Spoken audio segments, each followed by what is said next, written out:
Hmm? Ah! What a day this is. Special day. Today is our centennial, the 100th anniversary of the founding of Sunnydale, and I know what that means to all you kids. Not a darn thing. Because today, something much more important happens. Today, you all graduate from high school. Today, all the pain, all the work, all the excitement is finally over. Now, what's 100 years of history compared to that? My God. But you know what, kids? He's gonna do the entire speech. Maybe the two Man, things just connect. ascend already. Maybe you have a place in Sunnydale's history, whether you like it or not. It's been a long road getting here for you, for Sunnydale. There's been achievement, joy, good times, and there's been grief. There's been loss. Some people who should be here today aren't. But we are. Journeys end. And what is a journey? Is it just distance traveled, time spent? No. It's what happens on the way. It's the things that shape you. At the end of the journey, you're not the same. Today is about change. Graduation doesn't just mean your circumstances change. It means you do. You ascend to a higher level. Nothing will ever be the same. Nothing.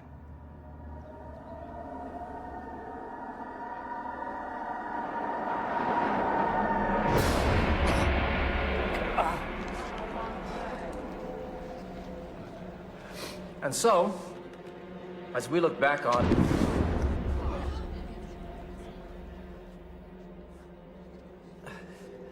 the events that have brought us to this day, we must all...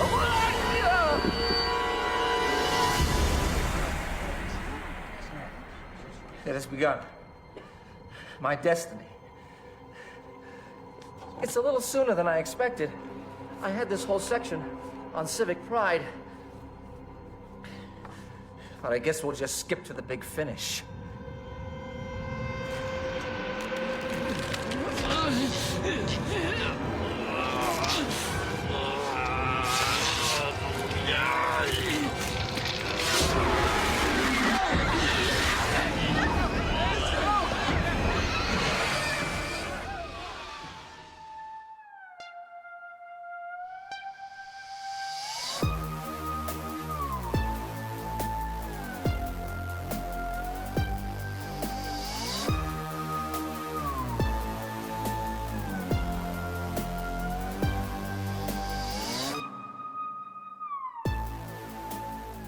Hello, everybody, and welcome to Still Slaying, a Buffyverse podcast. I'm Penny.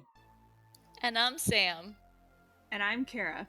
This episode, we're going to be discussing Season 3, Episode 22, the big finale, Graduation Day Part 2.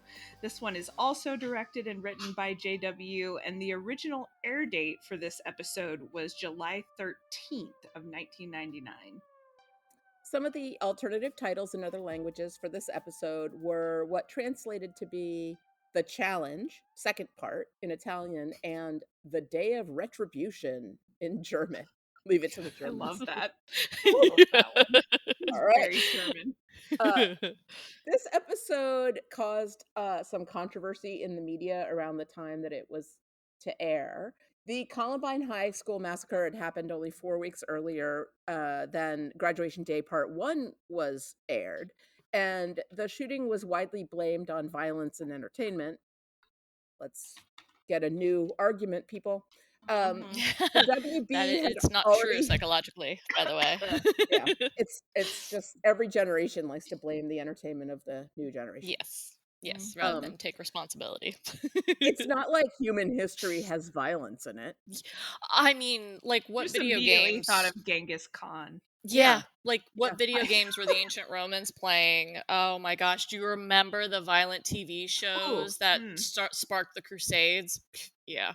Yeah. Yeah, or what took place in the Tower of London all those years. Yeah. Yeah, that was And they based were on a just book, reading the right? Bible over and over again. There's no violence there. So the WB had already pulled the plug earlier with Earshot, which itself was not aired until September of 99. And they I feared that remember. several scenes in this episode, Graduation Day Part 2, would provoke high school students to do the same thing, especially those depicting the entire graduating class handling weapons against the mayor. Or, A I suppose, demon. blowing up the school. Yeah. Oh boy. On May Like, they didn't pull 25th. out their. Sorry, I was gonna say they didn't pull out their weapons until he turned into a giant snake demon. I know. Yeah, it was self-defense. Fine. Exactly. Oh, On May man. 25th, 1999, only 2 hours before this was due to air, the WB suddenly decided to replace it with a rerun from earlier in the season. I remember this because I was very confused. And kiddos, we did not have Google as highly accessible back then. Nope. This sudden move received huge attention in the media, and thousands of letters were sent to the network demanding that the season finale be shown. Sarah Michelle Gellar publicly spoke out against the decision, although Seth Green agreed that it would seem callous and inappropriate after the Columbine shootings. The WB did not air this until July 13th, 1999, almost 2 months after it was originally scheduled. Since nearly all U.S. schools end their term in May or June, it was then felt safe. It attracted 6.5 million viewers, atypically high for the WB during summer, and comparable to what the show of the season had received. Yeah. And it's such an interesting episode to have to do that for, too, since it's literally a continuation. I Yeah. remember being very confused. Yeah. Very, very confused. It's not like about school what wouldn't happened. start back over up again in August or September. Yeah. It's just interesting. But I remember that time. Like, I remember the emphasis on violent video games and movies and Marilyn Manson and music, especially. And it's just.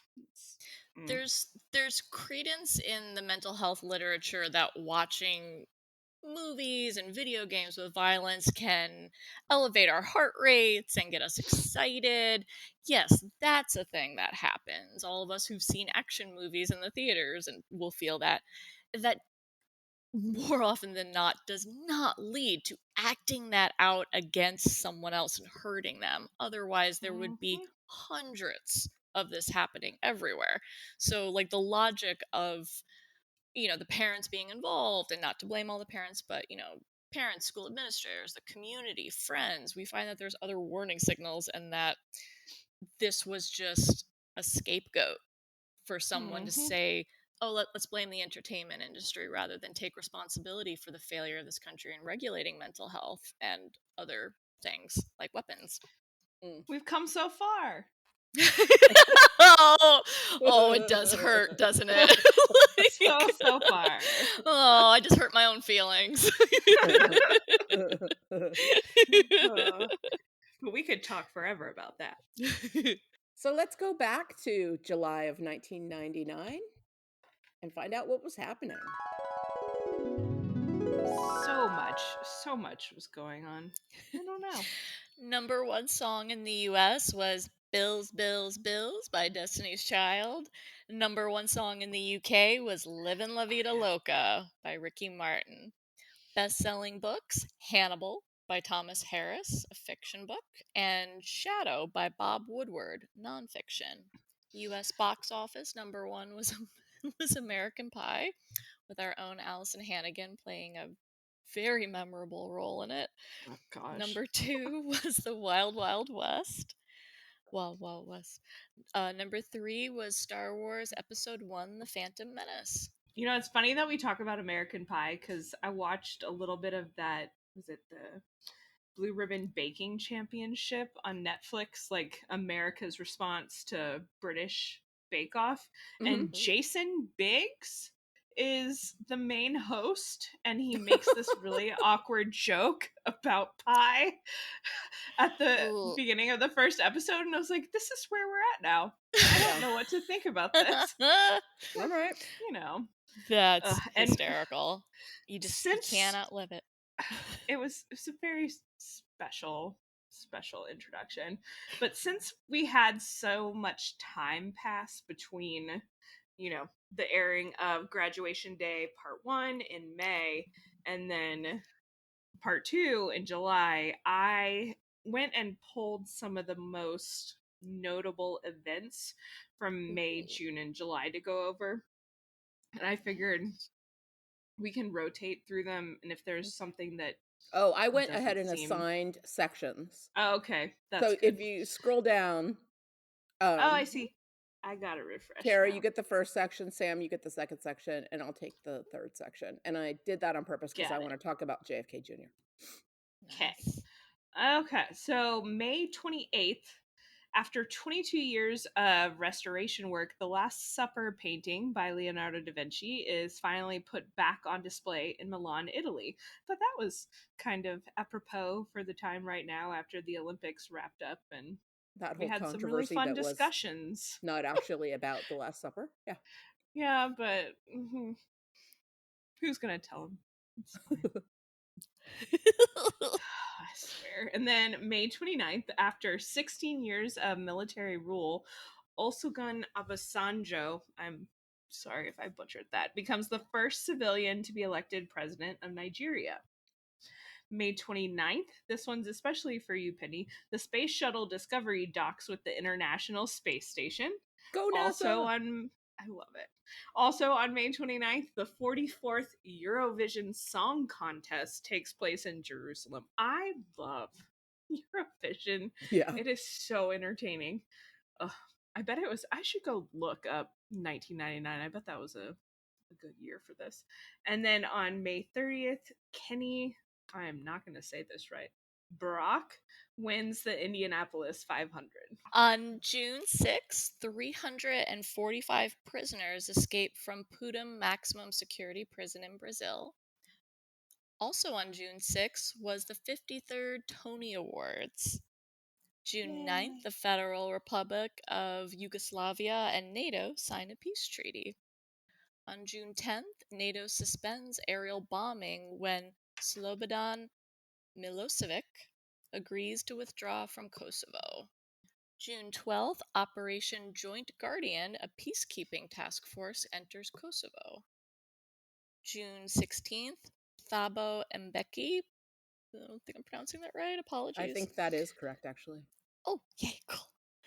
Becomes president of South Africa in the second democratic election. June 20th, Australian wins the Cricket World Cup. July 1st, Take the N off. I put Australia instead of Australia. That's okay. Whoops. Here, I can redo it. Australia wins.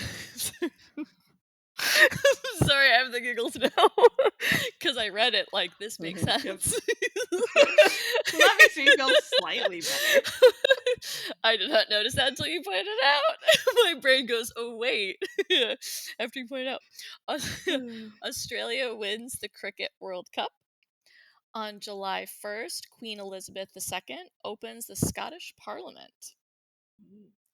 On July 3rd, Lindsay Davenport wins her only Wimbledon title.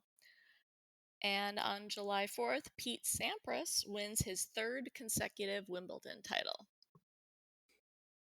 I used to watch a lot of tennis on TV. I remember watching those matches.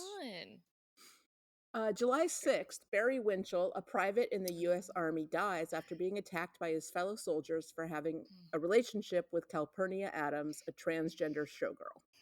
I remember. We learned I about don't remember that too. piece of news. God, that's intense. Oh my gosh. Yeah. And heads up, still happening to our troops. Oh, our I'm veterans, sure. Unfortunately. July 8th, the electric chair is used for the last time in Florida in the execution of Alan Lee Davis. I am opposed to the death penalty in all cases, but especially the electric chair. Yep, it is barbaric. July 8th, Absolutely horrendous. Harry Potter and the Prisoner of Azkaban is published. That's what July- I was doing during this time. I remember that. July 9th, protests begin after an attack on a student dormitory at the University of Tehran. July 16th, and this is just like permanently etched into my brain. John F. Kennedy Jr. and his Oh, wife gosh. Carolyn Bessette Kennedy and his sister-in-law Lauren Bessette were killed. There's people who think that they're still alive in a plane crash. It was a small plane. I think John was flying it. I guess I'm just a narcissist because I made it kind of all about me at the time. Jackie Kennedy Onassis died while I was at Vassar, which is where she went to college. And JFK Jr. died while I was at NYU Law School, which is where he went to law school. And I was like, I got to stop going to school. I'm killing the Kennedys. That is an unfortunate trend. There was this was before the days of like so much cable and internet and everything, and there was around the clock news coverage about the search for the plane, and there's a lot of questions that have never really been answered about what happened and how it happened, but the three of them have never been found. So this started my fear of small planes. Yeah, that's particular. a wise fear. They are very unregulated. It is, yeah, very much so. And then this is hilarious because I remember this too a lot. July 22nd, Woodstock 99 Music Festival begins, and everybody was so excited about it, and it was a horrible nightmare disaster. What a mess. Yeah, if you guys think Firefest was bad, it was, but like take a look at some of the footage. I didn't know about it at the time. I think I was too young, but like looking at the videos and documentaries since then, it was a complete poop show. I think there was like a disaster. Literally a poop show because there was like two porta potties for the entire festival. I think there may have been like an MTV special on it or something at the time because I remember hearing about it and being like, man, is that what music festivals are like? Like, and there was violence and there was like widespread, sexual assault happening, and there wasn't enough food or water, and people were like seriously injured, and there was like spontaneous mosh pits that no one wanted, and like it was a disaster. I don't think they're gonna try Woodstock again ever. I think they do now, that thing in the desert and 2029. Yeah. But next 30-year iteration, 69, 99, 29. Maybe. Is that right? I just need to let it go. I think they the, already have the that people stuff. of upstate New York are going to be like, no. No Like, more. not again. Understandably. Oh yeah, there's like it's Burning Man and Coachella. I think the great thing about those is that they happen where like hardly anyone lives, and so the nightmare is like contained to people who voluntarily went to them. Which that's a whole other thing in there. Going back to the Kennedys, I always think about, because I was always curious of why when celebrities die does it always affect us so much. Like I remember when Paul Walker burned to death in the car accident, and just being like really shook up. I was in my master's program at the time and just like tearing up, and I've never met this man. And just really feeling it deep down in my core, and like talking about it in grad school with our professors. They were bringing up what I thought was informative of, we may not know them personally, but it's what they stood for in our lives, especially in our childhoods and our development. That's a part of why we feel so affected when celebrities die. Like, you don't know them as people, but you know how they impact Heath your Ledger life. was that for me. Well, freshman year of college, I was just shook. With JFK Jr., he's more than just a celebrity. I mean, America has known him since he was a baby. right? Oh He's yeah, been that in the public photo. eye his entire life. He's got the iconic Life magazine photo where it looks like he's saluting his Mhm. father's coffin. You know, he was like the most eligible bachelor in New York City for Yeah. years, and women, Yeah. you know, were all talking about, you know, being in love with him. He was sort of our Prince William. Yeah. And Yeah. and he had just married Carolyn Bessette. That was a very new wedding marriage, and people were fascinated by her, like, who is the woman who finally landed JFK Jr.? Locked him down. And then it was just like, what? They're gone? Like, and then to not ever find the bodies, I think really affected so many people because it just it feels incomplete. And you know that during like recent election stuff, there was a rumor going Oh yeah. around on the right that JFK Jr. was still alive and he was going to be Trump's VP pick. Mhm. I was like, I is can't. I saw that Elvis a in the lot. room with you I now? can't. Like, if he were At this still alive, point, we'd know. yeah, Yeah. and if he showed up, I have a lot of questions about aliens and Yeah. like demons. And I will say I live in Boston, and flying in, I did share a flight with Joe Kennedy the third. Mm, Mm. This hottie little ginger. He's a very attractive man in real life. I mean, married, happily married. I mean, like very polite. yeah. And just I was surprised, and one of my coworkers, because we were flying back from a conference in California, one of my coworkers was like, "I think that's one of the Kennedys a few rows ahead of us," and I was like. I think I've never been in the Kennedy sweep up. Like my mom was really big into it, and my Mhm. older aunts and stuff. And then so I was like, oh, so I like went to go use the bathroom, and I came back, and I had to Google who it was, but I was like, oh, and then like when I came back around, because it was a long flight, transcontinental, and I was like, thank you for your services, sir. He's like, Yeah. right back at you. I was like, Aw. I Nice. get it. Yeah. I Yeah. get it. I never heard about this man before in my life, and I was like, immediately Googled if he was single. That's No. Um, funny. yeah. Living in the Boston area, there's a lot of Kennedy love around here. And, Yeah. That's you true. know, people love to gloss over how the Kennedys sort of came to prominence and where the family money comes from, which is Yeah. Uh-huh. bootlegging and mafia ties. Yeah. But, Gosh, there's so much history yeah, They're there. very JFK and attractive Bobby people. Kennedy were incredibly influential people, and both of them were assassinated. And Yeah. it's everyone sort of thought JFK Jr. was going to be the next generation of leadership, and um, Yeah. it was a real loss. And now we're left with Robert Kennedy Jr. and ugh, Well, worm and worm brain. Connor Scraping the bottom of the Kennedy, barrel. uh, RFK Yeah, Jr.'s son, dating Taylor Swift when it was not the best age gap. He was like yeah. Yeah. 18 and she was Yeah. 22 or something like that. But that There's is what caused me to go down a further Kennedy rabbit hole at the time. And I was yeah. just like, man, there's a lot There's a lot here. Yeah. there. There's a lot there. And then Yeah. there's like, I mean, there's a lot of good too. There's, like, is it Ethel Kennedy who started who was a huge supporter of the Special Olympics, and Mhm. and the family money, there is a condition on inheriting more than a little bit of the family money is that you have to work in public service. So that's why Oh, so many Kennedys are like politicians, because that's the only interesting. way they Mm, get their trust fund. jeez. Interesting. How do we do that for all CEOs? I know, seriously.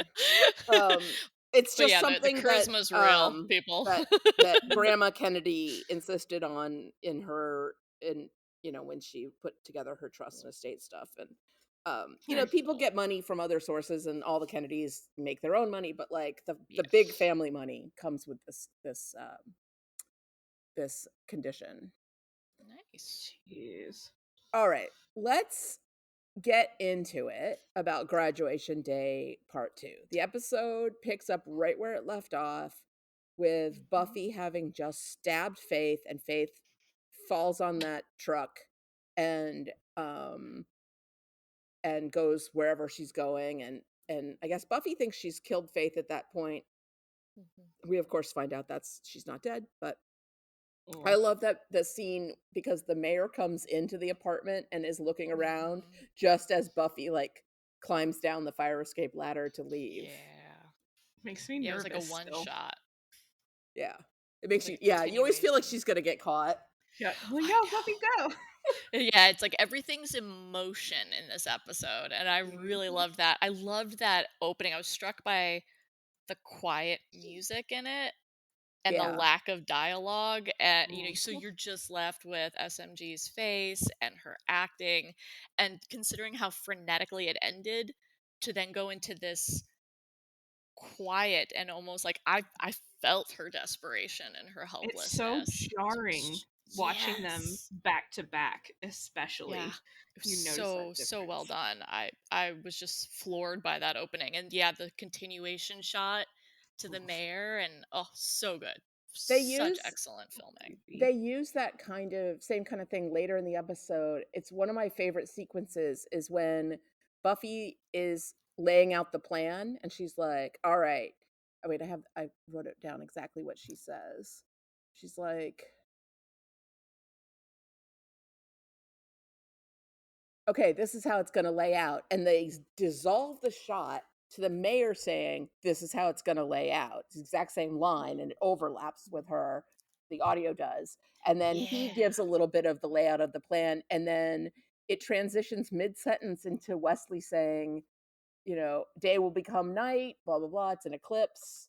And then it goes back to the mayor talking about how the vampires are going to have to be in the sewers and they're going to come up and they have to contain all of the people so that the mayor can eat them. He's like, kill, don't feed. And then it goes back to Buffy and the gang and they're talking about explosives. And then Buffy says, Giles, weapons, weapons, weapons. And then back to the mayor and he goes, boys, let's watch the swearing, which I Yeah. love that. such a He classic is Mayor Wilkins so moment. great. He's one of my favorite villains on this show. Like, He's I one of my mean, favorite villains on any show. yeah, he's so charming and so just. And I don't know if another it's so actor could land these convincing. lines so well. Yeah, he's Like, so the funny. So, scene. I guess we could talk about that later. well, do you want to talk about the mayor versus Angel in the hospital? Oh god. Well, I was gonna say Ooh, that the was good. scene. I still remember watching that when it first aired, when he starts suffocating Buffy. Yeah. It Yes. goes on for a while, and I remember being Mhm. like, they can't do that. Like, somebody has to come in, and it goes on just long enough for you to start kind of freaking out. Yeah. And even when that nurse, I think it's a nurse, comes in and it's just like, Sir. sir, you can't do that. It's like, well, no shit. But Yeah. he's not stopping.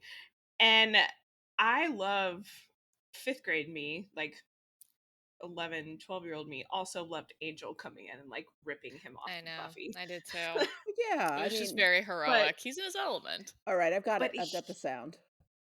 Murderous little fiend. Did you see what you did to my faith? Hadn't made plans to weep over that one. Well, I'd get set for some weeping if I were you. I'd get set for a world of pain. Misery loves company, young man, and I'm looking to share that with you and your whore.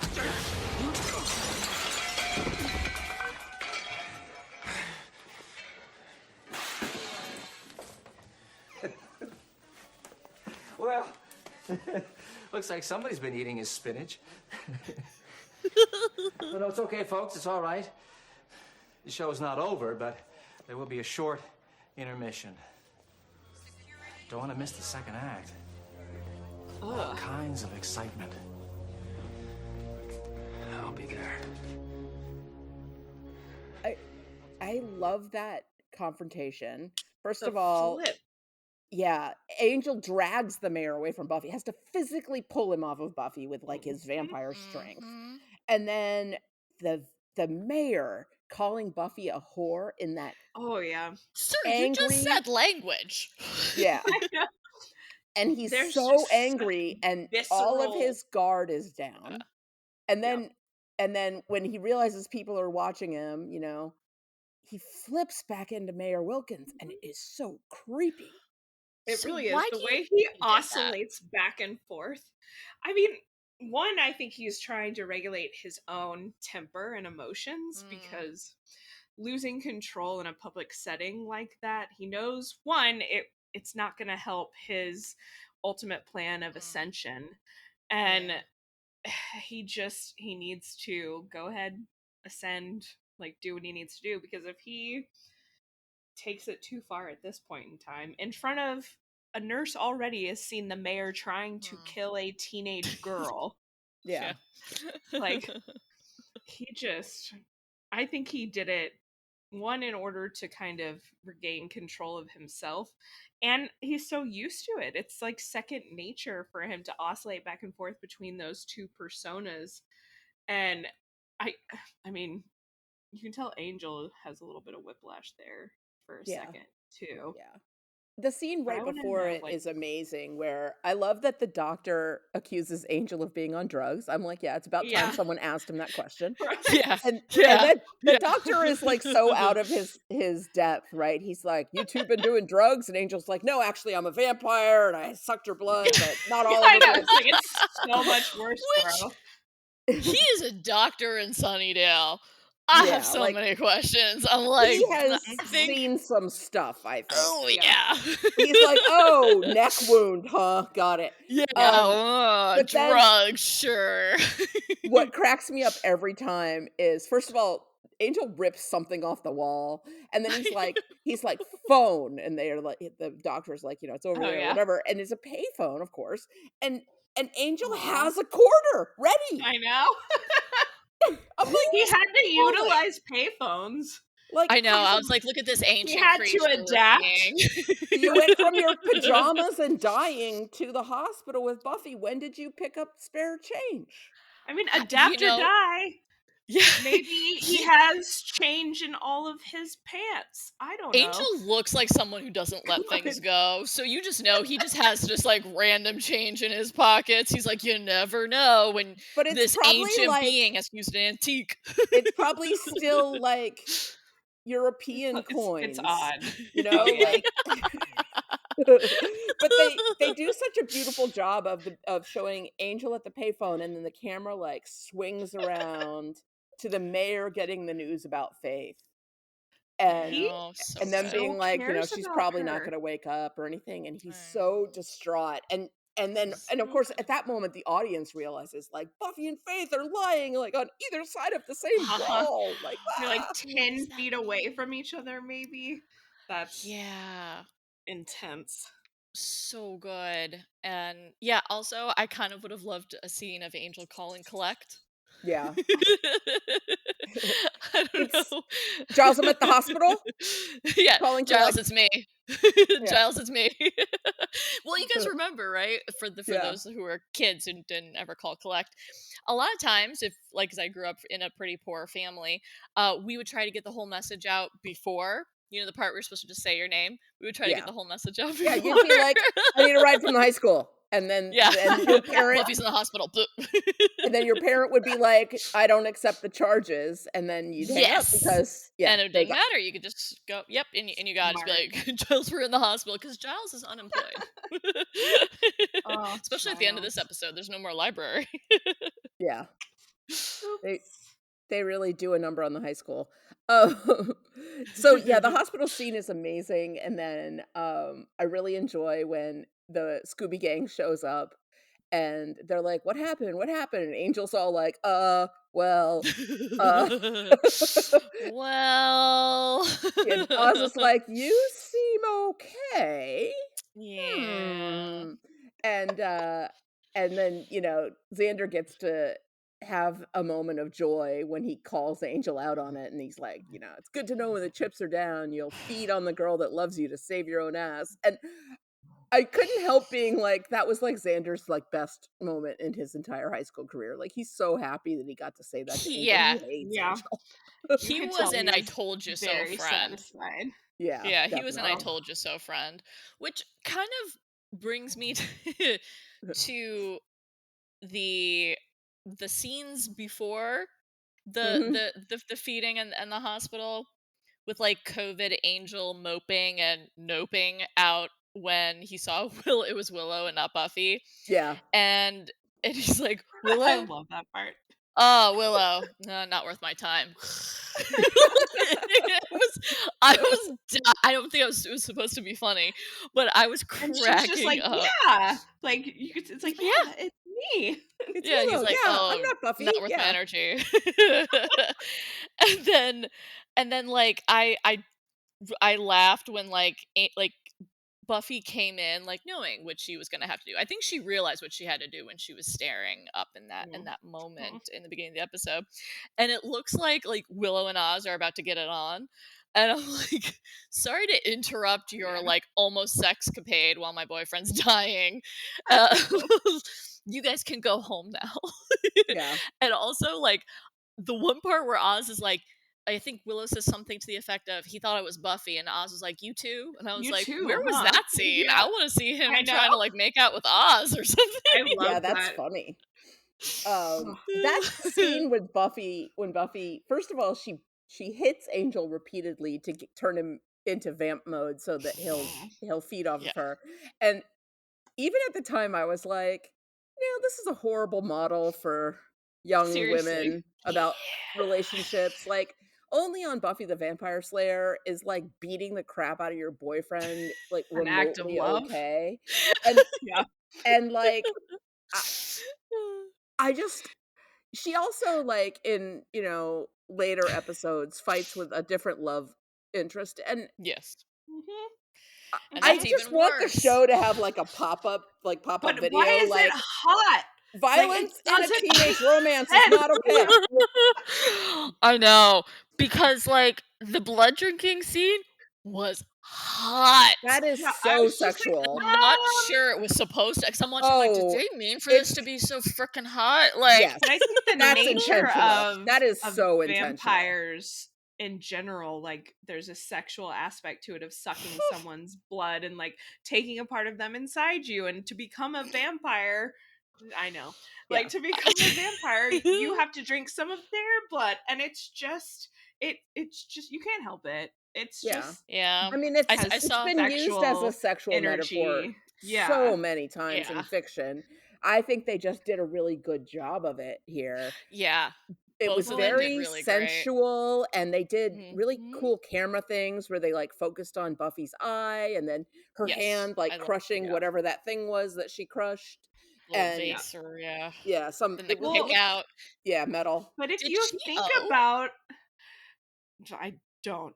Because like when she like so. kicked the table, I was like, But when you think about signs of pain compared to signs of pleasure, if you take sound out of it, sounds that people make, even some sounds, it looks very similar. Like if she was gripping onto his back really intensely, or like pulling hair, or like grabbing onto a table really hard, like those things can be signs of both pain and pleasure. So the whole scene, I would love to know how much they coordinated that, like how much of that was intentional and gosh, I hope they did. choreographed compared kind to I think kind of a fun insight. Oh, sorry. Yeah, the phenomenon of intimacy coordinators is a lot newer than this show. Game of Thrones, I feel like, is when it really Yeah, took because off. it needed to. Poor Well, there Emilia was a Clarke. lot of people who have come out about, movies and TV shows that were made in the 80s and 90s being like, yeah, they'd expect me to just be naked with like a full set on set. Yeah. But No, I've thank never you. heard that about this show, that it was handled Yeah. in any way disrespectfully. I've heard the two actors joke about it, Sarah Yeah. and David, being like, Yeah. haha, that was awkward, and like Yeah. it's so weird because you have to lie in these uncomfortable, unnatural positions for the camera Yeah. angles, and Yeah. it's not sexy at Yeah. all, and like Yeah, that's Yeah. been pretty universal. Everyone's like, it's not sexy. And it's like, no, I get that. Like, it doesn't Yeah. seem like it. So kind of a fun neuroscience fact, Kara, you were saying like pain and pleasure look similar and sound similar. They're actually pretty similar in the brain when you're involved with makes sexual sense. activity. So Yeah. actually, like that's why people will bring up liking a little bit of pain or more than a little bit during sexual activities, is your brain will actually lower your pain response, and it's located closer in the brain to the pleasure center, so it ends up overlapping. fun little Makes neuroscience sense. geeky thing. So like vampires are extra sexy to neuroscientists. They're like, yeah. That's so funny. And the scene goes on like a little longer than I'm comfortable with. Yes. Like he's The sucking zoom her up. blood, and then It's a he's little sucking her intense. blood, and then he's sucking her blood, and I'm like, is he gonna It's take like- it all? Like, I It's know. like, Angel, you can't drain her. And it's so frustrating knowing that Faith is not fine. dead. Like, Yeah. Yeah. he could conceivably still, Yeah. use Faith's blood instead. Although logistically, I don't know how they would make that work. But it's extra frustrating. Be like, oh, she's not dead, like, or she's not thriving off on a truck somewhere. Like, Yeah. she is reachable, and he's over here about to kill Buffy. Yeah. Yeah. He has It just- tremendous self-control, I guess. Yeah, because he stopped and it's like this is the love of his life and everything, and it's sort of like when we see Xander later on, and he's like, and he makes like the quippy comment, and it's like, but that was her choice, and you fucking know, freaking Yeah. know it was her choice, and like, yeah. Xander, respect your friend. You can be upset. And I think it's- everyone's kind of that's the upset at the thing. circumstances, but they all get it. Even It Giles is gets weird it. how long the blood-sucking scene goes on with Buffy, and maybe I have to tell myself maybe it's some sort of her like Slayer regenerative powers, because the number of times they show vampires sucking someone's blood, like biting their neck for a few seconds and they drop dead, Yeah. like a Oh, normal all the human. time. I'm just Yeah. like, okay, so Buffy obviously is a Slayer. It's like super It's awesome, dumb. extra good blood. Like, Okay. Yeah. That's a pet peeve of mine Suspension on the of show is disbelief. how the vampires kill people with like it's like nip dead. Like it's so Yeah. fast usually, and I'm always like, They come have like on. super sucking powers that we can't see. Yeah. It's like, isn't this a meal? Aren't you always hungry? Finish your food. You Yeah. cannot leave the table. You cannot leave the corpse Oh, until you finish. gosh. Yeah, drain all the blood. Don't you want all the blood? Yeah, Don't it's waste. This is someone's life. ridiculous. But he does get her to the hospital, and the Yes. Scooby Gang does come, and into the worst ER I've ever seen. Someone yeah. who's worked in a hospital. I was like, I also want to know, like, does Faith have a power of attorney for the mayor or what? I know. Because why are the doctors just telling him all of her medical information? Did He's he not say he's her family. dad? Is it just because he's the mayor? There's Like- just like zero. It is a zero very HIPAA. corrupt I mean, it's town. pre-HIPAA, but like, yeah. So terrible. So Like- terrible. Yeah, I'm like, hey, that's her personal private health information. But yeah, it's a TV show, Yeah. honey. Shut up. I know. Yeah, I no, know. But you have to turn off that part of the brain, but you can't I help it. know. I know. It is kind of Hey. like the what is this? Like the Mhm. Sunnydale powers. But yeah, I thought it was just everyone just handled it really well. The emotions were so wonderful to see played out. Mhm. And I really liked the Faith and Buffy dream. It still gives me goosebumps when I watch it. Yeah, I don't know especially how. like Good. when Buffy says, "Is this your mind or mine?" Yeah. And Faith is like, "Beats me." And Yep. it's this moment where even though they've become adversaries, they're still the only two people who understand certain things about each other. Yeah. Mhm. Which, like, so I was watching it, and I think the first time I watched it, and like until watching it with a lens for like podcasting, I hadn't thought about this way. I was like, was that Faith in her dream? Like was it solely her, or was it someone else? Because she says like, take what you need. Yeah. What from her, from her energy, her drive, her. Because I mean, yeah, she doesn't mean it's the actual fascinating. stuff. It's like, Yeah. yeah, I was like, and she says some other stuff that is spoilery, but like, I was just like, I was watching it and I was like, I think this is Faith, but is it, or is it just something? Buffy's projection of Faith? Yeah, because they never shared, I guess spoilers, but like they don't share a dream going forward. So I'm like, Or before? yeah, or Yeah. before, and then so I think for the first time I was like, is this her? Like, Well, because we know. Well,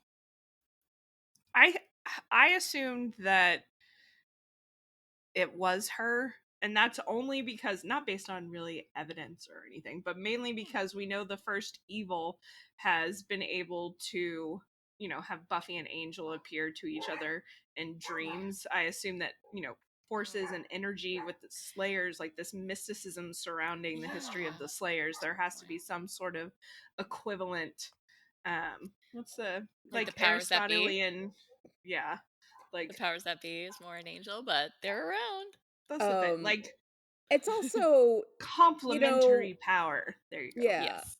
the Slayers have this semi-prophetic ability, right? Buffy has dreams sometimes that tell her what's coming. And it stands to reason that Faith does as well. It seems to be a part of the Slayer, package. And Yeah. I don't know much about magic, but if both of them are having prophetic dreams and they're only 10 feet apart, it just makes sense that they might bump into each other on the astral plane or whatever. But Yeah. I have watched every episode of Supernatural, and they do that kind of crap all the time, so I might be getting my mythologies mixed up. True.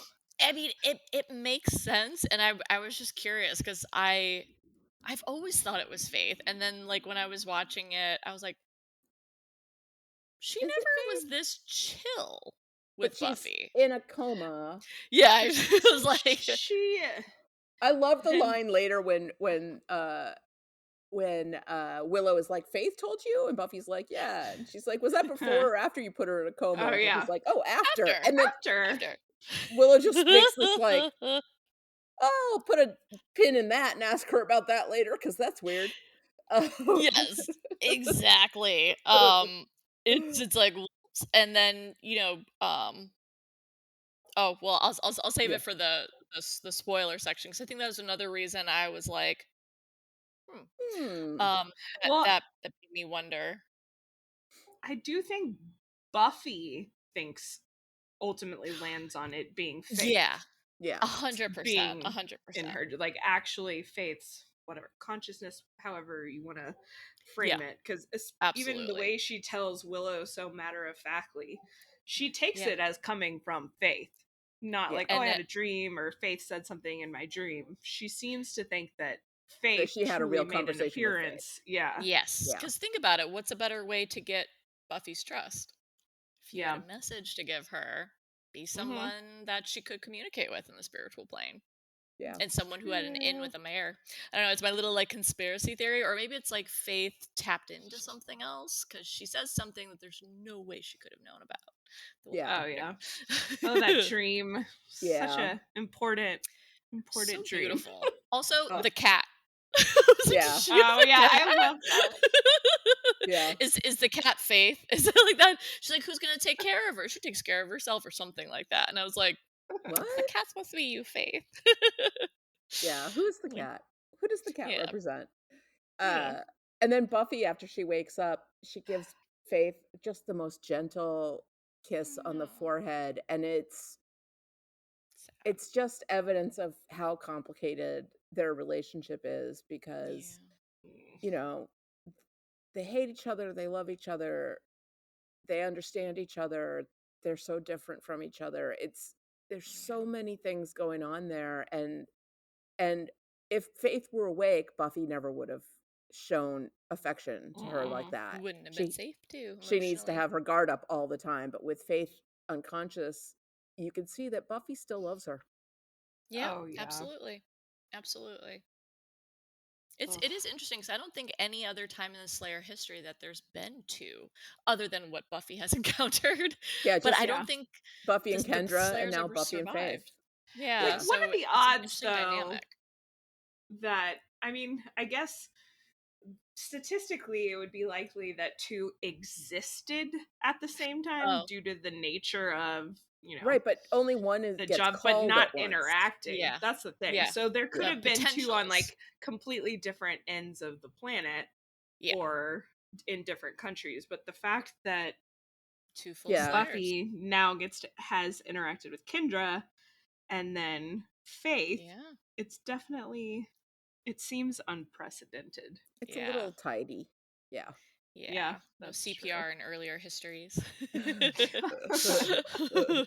So Ugh. Buffy comes out and she sees the gang and she's walking slow and looking like she's hurting, but she says, Buffy! Are you okay? How do you feel? Is Angel here? He had to go. It got kind of sunny. Get him. Get everyone. What exactly is up? Buffy, you sure you're all right? I'm ready. Ready for what? War. I love that. Boom. it's so funny. I was thinking about this. I was watching something on Amazon Prime and I was watching Rings of Power. And I recently I stepped down my level on Amazon Prime from no ads to ads. And they just throw the ads in wherever. There's no attempt to like put them where a scene breaks. And It's I was horrible. thinking about how shows are made so differently now because so many of them are made for streaming or for a no ads situation, and they don't have these same beats that we got with shows like Buffy, where there's like a clear ad break Planned after ad that. breaks. Yeah. Yeah. That has to change how you write Yeah. an episode of a show. Yeah. That's I would It's love very, to see very different. Buffy now on Yeah. HBO. Oh, just with for like funsies. the sort of, golden age of television Mm-hmm. quality would be amazing. Yeah. Interesting. It would be a hard thing to live up to. I think of like the Gossip Girl remakes, and it's like, ooh, I don't know. If like just fresh, like if it didn't already exist, if it had started originally now, first of all, the sex scenes would have been like way more intense. We all saw True Blood. Yeah. Oh boy. Like it'd be a very different Yeah, show. it would. Buffy would be an influencer. TikTok would be all the rage. But the There number of is a times a version- cell phone would have helped them or saved them, like you Yeah. just can't. There is a version of the Buffy comics that starts in like 2019 or something like that. Where it's like, what if Buffy happened now? And it starts from, a much more recent time. And it's, cell phones and social media and like all that stuff is part of it. It's a weird, I haven't read very many issues of it because it like weirds me out. Kendra goes to high school with them. And like so does Faith, and like it's a little bit it reminds me in a weird way of like Muppet Babies. It's like put all of them together. We don't need to worry about why they're together. Just have them togetgether. Like just imagine a watched that Muppet show Baby when I was angel, little. like just like little tiny angel, like oh, so cute. Yeah, it was like the Angelus baby. Like, just the Muppet Baby. Spike would totally have been an influencer. Yeah. Oh my gosh. Yeah. He would have had a really great social media channel where he pretended to be a vampire, right? Yeah. It's like yeah. Like, and what do we want to talk about today, my lovelies? And he would be very sensitive to any negative criticism. Oh my god! And Angel Harmony would turn off all the do comments. makeup tutorials. Oh my gosh, Harmony would. Yeah, and like Cordy would be like, "Here's how you look like a 40-year-old soccer mom in high school." Yeah. Here's my honestly is so paralegal much outfit that I'm wearing. Yeah. And I don't know what they had against that actress, but they made her look so much older than she even was. Yeah, it was ridiculous. It was bonkers. And also, like, I don't know, boring. Like, her clothes at the end of season 3 are all so corporate-y. Ugh. Yeah, no, it's not good. Xander would have been an incel for sure. He would have found his online community of like, yeah, she gives Andrew it up for the Tate, vampires, not for you. Joe Rogan. Yeah. Joe Rogan be like, look at this Chad over here, Becky and Chad's. Yeah. Oh, God. Oz would have been exactly the same. Yeah, he would. No change. So right. Just amazing. And he would have his own, like, like cultural following on like Instagram, but he Yeah. just wouldn't update it. He'd just be like, it's all cool. He doesn't He'd filter still anyone have a out. MySpace It's all good. page. He'd be Yeah. like, I "It's love on my that. MySpace page." Yes. Yes. Oh my gosh, that's so funny. That is so true. Oh god. Now that somebody Oh needs to man. make that show, that'd be great. Yeah. Listeners, Oh my send gosh. in your dream casting for a Buffy 2024 reboot. Yeah, Seriously. who would you have? Like for all of the characters revisited. I would also love to see either a bisexual or a gay Xander character. I think Yeah. this did a great job with the Willow storyline, and I would like Yeah. more representation Yeah. in that. I agree. Um I would also like to see what happens. Now we're way off topic. We're on a tangent. Stop going off topic. Wasn't off topic. It's gonna get relevant in a second. But what would happen if one of the Slayer potentials were trans or intersex? Ooh, That'd be Like, interesting. that. how does the magic Yes. work? Mhm. Yeah, Yep. that would I be love that. interesting. I would love that kind of that thing. I think it needs to be done. Comic And- books, Aw. everyone. All right. I think it would be amazing. Everybody out there in the Buffyverse, you heard us. That's what we Yes. want. Yeah. Let's That's what we go. want. Let's go. I I have it in my notes that I cackled when Buffy teamed up Xander and Angel.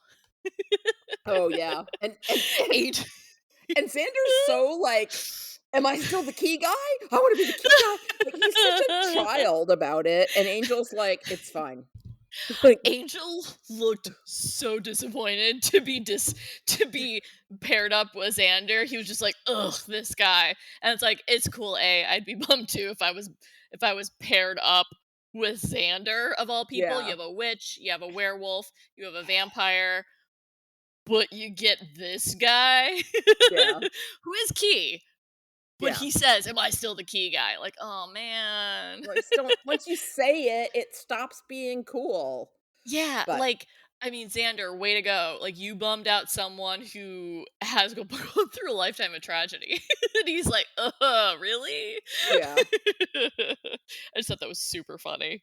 I love it. I love the whole like I love the plan coming together montage. I never get tired of those kind of scenes where it's like, you do this and you do that, and everyone's like going in different directions, and then we get the like, Xander goes and tells Harmony the plan, and Willow goes and tells Percy the plan. It's so funny when she's like in public. I love that. Yeah. Oh my gosh, I have that. The heart. I was like, I just have Harmony! Exclamation point. Harmony, I need to talk to you for a sec. You mean in front of other people? Oh my gosh, she has like one sentence. I died. Mercedes her. McNabb. She steals every scene she's in. Every She's scene, so she's funny. so fantastic. She's so good. I have to like hold my tongue and not say things that are spoilery. I know. Yeah. I know. God, I But love that her so that much. really cracked me up. You like I adored it, and I think if I'm correct, maybe I'll just save that for the spoiler section. But yeah, we did see her get bit by a vampire in this Yes. episode. Yeah. Yes, So we we did. I was like, Yeah. oh. But I yeah. remember there was a lot of talk after this, specifically about her and Larry, about who is People dead. were mad who about is- Larry. They're like, why do you Yep. have to kill the one out gay character? Yeah, Because I didn't isn't realize that he what we was dead do? until season 4. Apparently, in media, well, did. It's a Yeah. little better now. Bury but your gays. They called trope. it, the Yeah. kill your gays trope. I Yeah, it's recently had a awful. conversation with someone about this in relation to The 100. And there were a lot of people who were very upset when Lexa gets killed off. And they're like, oh, it's kill your gays. And I'm like, when you She's still make there. your main character bisexual, Yeah. it's different because all her Yeah. love interests get killed. So if you want to have a Equal bisexual main character, opportunity. then Yeah. like their love interests get killed. That's part of the deal. And also, she wanted off the So series to go many- be in another Well, yeah. series. So it's Yeah. like, that wasn't like solely by the writers. Like No, the that's actress, true. I understandably wanted to move on where she was a more central character to get paid more too. It just And, took and it's them like, way Fear the too Walking long. Dead is such an artistic accomplishment. I mean, how Yeah. could you not want to do that show? 100%. She was a key character. I know. I think that's a lot. I know my backlash against Fear was like, this is what you took her away from the 100 to do? I know, seriously. Like, come on. But yeah. So yeah. But she had every I reason to believe it was going to be a hit because at the time, Oh, Walking yeah, Dead Walking was like Dead the biggest was show a on TV. machine. Yeah, and the Yeah. first season I thought was fantastic. So Yeah. like they did but yeah, I didn't realize Larry, like watching it live, like I didn't realize Larry was dead until season 4. And Yeah. Yeah, like I was he 14, gets They don't his so I was like make it like, neck very broken, clear. but it's Yeah. not super obvious. They just No. show his body hit the ground. He could be unconscious, but I'm pretty Yeah. sure But that he definitely died this He died. episode. I think that was also part of it. There wasn't any sort of like naming that he died, like, oh, poor Yeah. Larry. And I Like, it mean, was at just- the time, an out gay character on TV was a super big deal, and there weren't very many of Huge. them. So when one got killed Yeah. off, it was like, hey, you just gave Yeah. us that. Like, Yeah. come on. And a lot of us liked his character from what I understand. Like, I liked his character. I I love thought, Larry. because I didn't like him at first. But No. then, we had, after that episode, we had the episode in the alternate universe where he was a hero. Yeah. And then we have him helping the heroes in this universe. And then you kill him off, but there's no fanfare. There's no, Yeah. funeral. There's no mention of I've it. seen an interview with JW where he defends it as saying that they had to kill someone and they wanted it to be someone people liked so that it had some impact. And they went through the sort of array of side characters, of the high Yeah. school students. And they were like, is it going to be Jonathan? That would be so or cruel. Larry. Jonathan. And I and they know. ended Never up with gonna kill Larry. Jonathan. They probably should have killed Percy. I think that would have been a better choice. Yes. Yes. That would have been, honestly, I thought Percy was He'd dead until you been just said that. kind of redeemed at that point. Like he'd kind Yeah. of stepped Yeah. up and had a couple of moments. That would have been fine. I would Or love like to other people know in that Oz's Larry was band still or out something. there. Oh yeah, they could have killed Yeah. what's his name, Devin. Devin, What's his yeah. face? Yeah, that would have, Fine. at least it would have been named. But yeah, it was, I thought they killed a lot of characters. So it's Yeah. like, yes, they were side characters, but yeah, you're only on season 3. You need everyone else. And that's the thing. The cast is not that large. Yeah. And it gets even smaller, but for different reasons. Like if So you it's get like- a name, you're gonna be some sort Yeah. of villain or you're gonna die. For Yeah. the most Yeah, part. it's like, JW I think is doing the JK Rowling effect of like going backwards and Mhm. Yeah. rewriting your history. Dumbledore's it's like- gay. Yeah, and Yeah. it's like, well, since when? Like, it's like, I mean, that's great, but like, since when? And so it's like, yeah, if you were gonna do, like, there's so many other things you could have done if you were, Yeah. well, there's a It's whole the lot for just- JW. It's the decision they made. Yeah. They do make up for it a lot in season 4. Yes. Yeah, With that's the storylines that's true. that come into play in And then season 4. make it terrible later on. But oh my gosh. Terrible. I will never forget. I will never forgive. But like everyone's like, everyone who hasn't seen the series has no idea what I'm talking about. But like, Yeah. I know. so I didn't realize how awful the Wesley and Cordelia kiss was. Oh my god, Ugh. it's so funny. I love it so much. cringy. It's so such funny. great acting. First of all, his little Ugh. speech to her where he's like, if there was some hope that I might be needed. And she's like, needed? Wanted? Wanted? Ugh. And then I don't think when I saw this the first time that I at all expected that to be a flop. I think that was a complete surprise. And it's so funny. Every time I watch the episode, I love hilarious. it more. It's so funny. It's so, And then when he's like, so oh right, awkward. and she's like, that'd be neat. It Yeah. kills me. It's been They built do up it so much.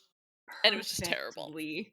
Well, and how many of us have been there where like there's someone you're yeah. kind of like flirting with or like there's back and forth and you think there could be chemistry and then once you actually like act on it, you're just like, oh, So never mind. bad. Like, no, that's it's not. so bad. No. And just like his like the acting is great. Like his like mannerisms of like Yeah. it's just like ooh. He's so I mean, they prissy did and so like, well. oh god. Oh, just like it makes me cringe every time, which means it's Yep. amazing. It's But like, so like good. it's just It's they visceral. evoked what they needed to. But oh my gosh, that was fantastic. I wonder how many times they had to film that. Oh And god. just like, no, more awkward. Curious. They must have been laughing so hard. And I can imagine. and I like that it puts to rest that whole storyline of Wesley liking a teenage girl, like Yes. just it's so Yes. gross and like inappropriate, and thank God it's over. Like it's Thank God. definitively over. There's no lingering question Yeah. at the end of Yes. the season that Cordy and Wesley are gonna like get together over the summer or something. It's like nope, Yes. nope, Nope. that didn't, nope. I have been that 16, 17, 18-year-old girl lusting after an older guy, and thank God the guys never responded because they're like, no, child. Yeah. Like, Yeah. you're allowed to like do what, like think whatever because your brain's still developing, but they absolutely never.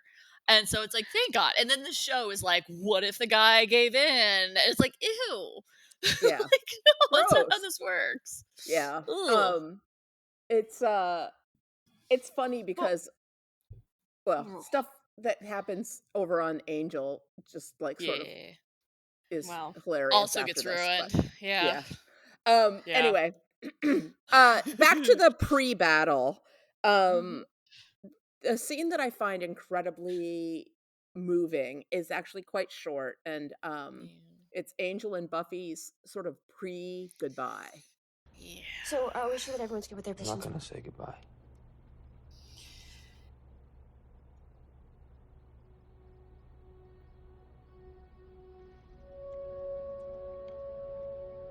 When we get through this, I'm just gonna go.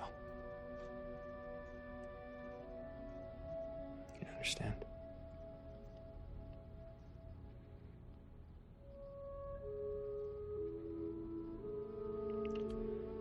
There's just too much to...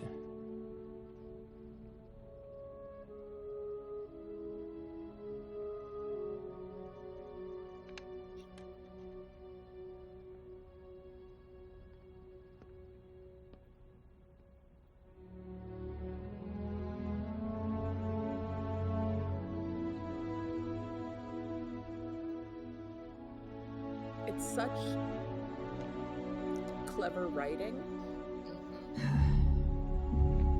Because if they had had a big goodbye scene, it never ever could have lived up to Exactly. all of their history and all the drama and all the intensity and the emotions. And they kind of had their goodbye sex scene with the feeding scene, and when he was sick, he was like, how could I have ever thought I could leave you? And then he's got to be thinking to himself, I'm so glad I said that to Willow and not Buffy, because I'd have to take it back. Seriously. It also occurred to me that this is my first encounter with the Irish goodbye, right? So there's this I was just thinking, I was like, oh, the Irish avoidance. there's this thing called the Irish goodbye. I don't know how widespread this like myth is, but that it's when you are at a party or something and you just bail and you don't have goodbyes, you just leave. Goodbyes. I am the queen of the Irish goodbye. I do it all the time. Like, I hate going around a party and saying goodbye to people for 25 minutes. I'm like, no, I'm out. Yeah. Like, when I'm done, I'm I done. usually- I'm out. Or I'll awkwardly just shout loudly bye to everyone. But or I'll try to find the host. Either or. It's like, I'll say goodbye to one you person. You can at least say bye to the person hosting the party. Yeah. And then I'm out. And I'm the typical like psychologist. Goodbye. I want to give each of you a goodbye. The neurodivergent introvert. Yeah. Yes. Yeah. The neurospicy. It's just like, nope, bye. Totally. Bye. All right, bye. Yeah. I've definitely and I was had like, people oh my nope out God, on me. Angel did. It's an Irish goodbye. He's Irish. Oh my God. I was cracking myself up.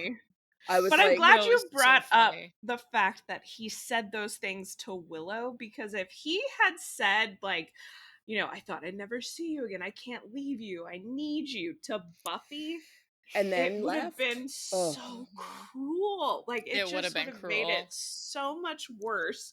So at least it's played like we see how he really feels, and we know that, you know, this is a difficult decision for him. So the audience gets to know, okay, like this is, he It's still hurting loves for both her, of cares them. about it. It's painful, but it's played up a little comically, and Willow gets to hear it. And I'm also assuming that Willow doesn't share that information with Yeah, Buffy I don't at think it any would point. be She doesn't necessary. need to Buffy hear it. knows. Yeah, Yeah. It's again, painful yeah, enough Buffy already. knows. Yeah, Exactly. Buffy And already like, knows. Let if him. he had indeed stuck around, then there would have been a reason for Willow to say, well, when he was delirious, Yeah. he said this. But he Yeah. leaves. By the way. So why hurt Buffy? Like, why? Yeah, and also, like, I mean, I don't know, it's because, like, they had already foreshadowed the Angel show after the graduation part 1 episode. I think it was always known that this wasn't their final goodbye. He has his own spin-off. It was on the same network for a bit. So it's like, I mean, Like, I guess we it's all spoilers, but like knew. there'll be some overlap and crossover, people. Like they exist in the same universe. Inevitably. And I think There's some also interaction. at the time there was some chatter on, like, you know, Entertainment Weekly or whatever, like, yeah, and if the Angel show doesn't take off, he can always come back. Yeah, like I think even watching it, I knew that this wasn't their final goodbye, because there were so many shows have had crossovers. Yeah. Like before then, I think of like ER for some reason, but like like there was like a Yeah. ton of shows that like even back then would have crossovers, and it was very well known in the fantasy genre. Yeah. So I was like, yeah, okay. I think it was the ending of their chapter as we knew it, and it made sense to not drag that out, considering they broke up episodes ago. Yeah. Well, I guess 2 episodes ago, but like Yeah, they've it already was had the enough. conversation. Yeah. And it set up that amazing shot of Angel in the, like, smoke and Oh, that was pretty mist great. or whatever with all the fire trucks and everything So around. 90s feeling. I too. know. Like, I half and expect like a music video. Yeah. And then he start. turns and starts to walk away, and I'm like, that is a long blazer he's wearing. Yeah. That is so 90s. His trench coat just is billowing in the breeze. And honestly, we've known up until now, Angel is not always the best with the words when it comes to his feelings. Yeah. Real So leather. his actions speak, right? He made sure Much better than his that words, because he saw his her, EQ she isn't saw high. him, and then he just turns and walks away. And it's honestly, I hardly ever use this word, but it's like classy. It's like, Yeah. don't make a scene. We've already said everything we're going to say. You know how I feel. I know how you feel. We did this thing. We finished what we needed to do. And like, there's no need to like make it worse. Just iconic. Would have I made hate it to see so you much go, but I worse, love too. to see you leave. Yeah. With his perfectly tailored jacket. I don't know where Angel gets his clothes. But he has like these really broad shoulders, and it is a crisp seam on the shoulders. I'm like, that jacket was tailored by a professional. And it's funny because there are various times in the series where somebody makes a comment about Angel's sort of style or his clothes. Yeah. And like he's a little bit vain. And yes, it's hilarious to me that he doesn't have the ability to see himself in a mirror. No. How does he get his hair to like stick up so perfectly? I know. He He's claims like, it just does that. But yeah. He's like, I guess. Now for Spike, I figure he's probably grabbing someone and being like, how does it look? Good? Yeah. This way? That way? More moody? I get a feeling Spike is more seeking reassurance. Angel's like, good enough. I think have this Spike face, goes it does to all the like a work. high-end salon and gets his hair done and then eats the salon workers. I know. He's like, this can never be known. But if they can't see, if you can't see a vampire's reflection, how do they go to a hair salon, like a normal hair salon? Oh, because there's mirrors everywhere, right? Right? Well, like, is that's there why a he has hairstylist that specifically is it like a probably vampire terrifies hairstylist You know or what? barber? I bet he turned someone. You know, he found a good hairstylist like, and turned keeps her him. into a vampire. And like all the vampires go to that hairstylist. Brilliant. I'm thinking it's like America's Next Top Model where they cover the mirrors. Oh It's God. like, I'll show you at the end. Don't you worry. Or maybe like it doesn't seem like he Tyra. ever has to shave. Like if you're dead and your body is not functioning anymore, like does their hair just not grow? I've always wondered Like, this Their because facial hair, does that cease they address growing? this in Anne Rice addresses this in one of her books, because there's a Right. vampire who cuts her hair short and the Yeah. next day it's back, and it really upsets her, which I think is dumb. I'm like, then just cut it again. Like, that's so easy. Yeah. But Their hair does grow because yeah. we see them in flashbacks with longer hair. Yeah, And but why in does Anne it Rice, grow? it grows back real fast, like Yeah. immediately. So Like if they're dead and there's Oh, jokes I about mean- him hair. not having to breathe. Except he does so- breathe. They do That's breathe. what's I so know. but is that like quote unquote muscle memory? Where Yeah. it's Yeah. not a necessity? Well, Yeah. they have to use oxygen just to speak, right? That's Yeah, how vocal right. cords work. Yeah. So Yes. I think it's more that they can, like, they don't need the air, but their body just Yeah. keeps breathing. But it's funny. There are times when Spike will like pretend to be out of breath, and I'm like, "You're a vampire. I What are you doing?" Yeah. Is it like Ghost? You die in the condition that you're in. Spike has like See- smoker's lung or something. He's smoker's lung. Oh my god! Even though I don't think William the Bloody smoked. No, much. I'm pretty We sure didn't- he didn't. I don't think he No. was We didn't cool really enough get to hang that out with the smokers. Picture. Yeah. No, back he just then- had more like low Pipes? self-esteem, Oedipal. Oh, I'm stuff. thinking snuff. I think he might have been a snuff user. Ooh, Oh, he yeah. could have been a Very snuff one. 18th century or 19th century. Well, or I just wanna in know- general, the pollution, the air pollution from living Yeah. in like London during. Anyway, yeah. It's much worse nowadays. But like, I want to know if they pee. I'm pretty sure Yeah. they don't poop because they don't eat well, solid they foods. do But intake pee? fluid. yeah, so I'm like, do they just So- pee out the excess blood? Does it just There's get got to absorbed? be some have toilet form of digestion Yeah. Well, like when Spike or because their Angel endocrine eat system food. work. Yeah.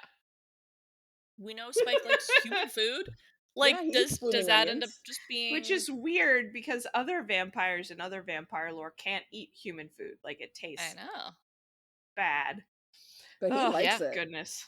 Yeah. Yeah. Of course he does. And so I'm like, do you poop out the bloomin' onion? Does that get absorbed? I have so many questions. I also Oh. want to know why they don't cry blood.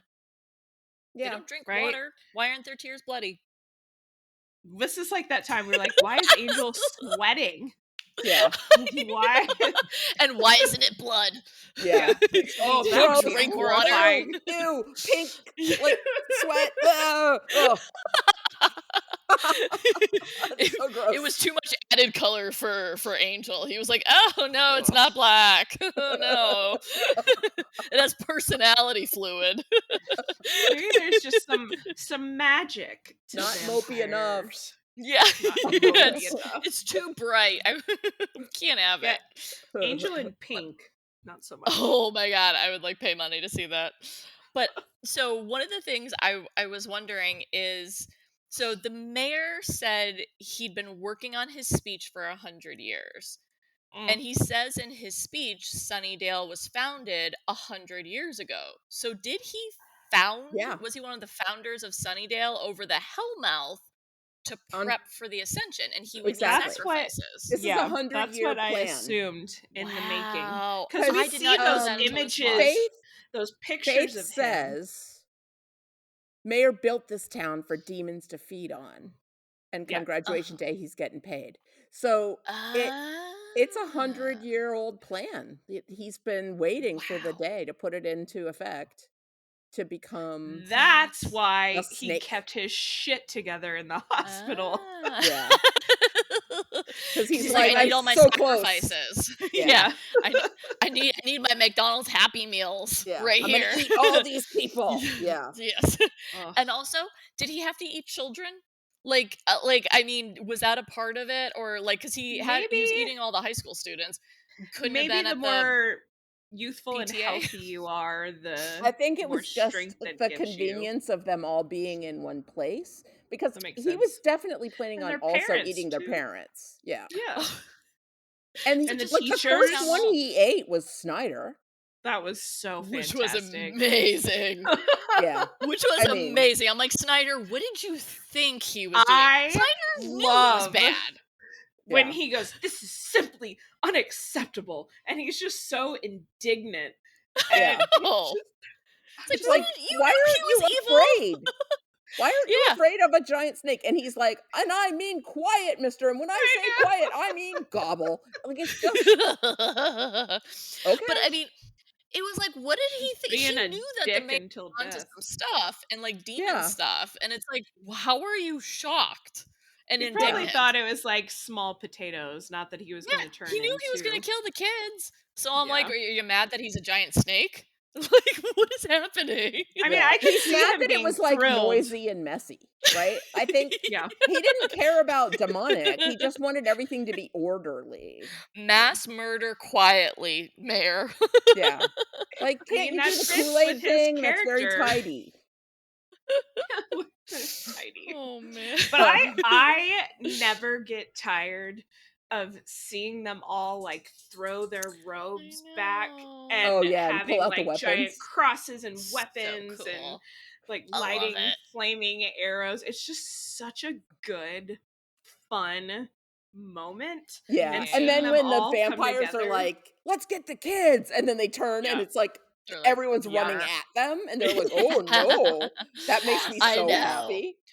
Oh, Which is God. like another reason why this makes no sense to anyone with a brain to delay this. These were the students in unity coming Yeah. together to defend the innocent.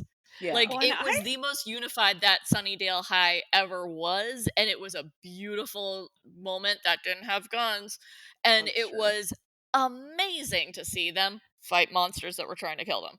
Yeah. Like, Well, and I thought of So too, like, interesting. look, what life imitates art, art imitates life, yada yada. Like, there is always going to be something that you're either intentionally or unintentionally evoking. I thought of the Oklahoma City bombing when I saw Larry and Willow and Oz and them loading fertilizer. Yeah. You know, like, Yeah. you can't police everything necessarily in that No. way, and it's the overall message, and I feel like that happens a lot. We get bogged down in details and Yeah. lose the plot. Yeah. Where they are unifying and working together and I literally know. defeating evil, but we're like, no, too violent. It's violence at a high school. We don't look Yeah. deeper Yeah. than that. Yeah. Like, It's they blow the damn school up. Clearly, they're not encouraging. I mean, how people. many of us? How I many? mean, they make it pretty clear that it's only because of the giant snake. This is Yeah, not they a have to blow get the him school all- up plot. No, I love like, that when it's she just to leads kill him him. through the whole school, and I'm Oh, like, so good. that's so was good. so- He's so trapped because he's a snake. Ha ha ha! Like I know. Brilliant. And then, oh my gosh, when he sees the fertilizer, he goes, "Well, gosh." Yeah. I had a pause and I was laughing so hard. so funny. It was just... You remember this? I took it from Faith. Stuck it in her gut. Just slid in her like she was butter. You want to get it back from me, Dick?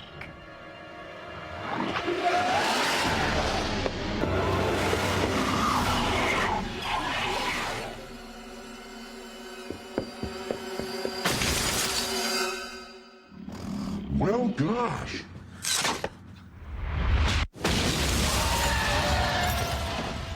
It's so the Well, it's perfect like- last words for that character. The kind of campy With that tone. fun that I Yeah, love like about avuncular, like Buffy. Yeah. dad joke such a good kind of word. guy, and Yep. oh god, Doofy as Like- shit.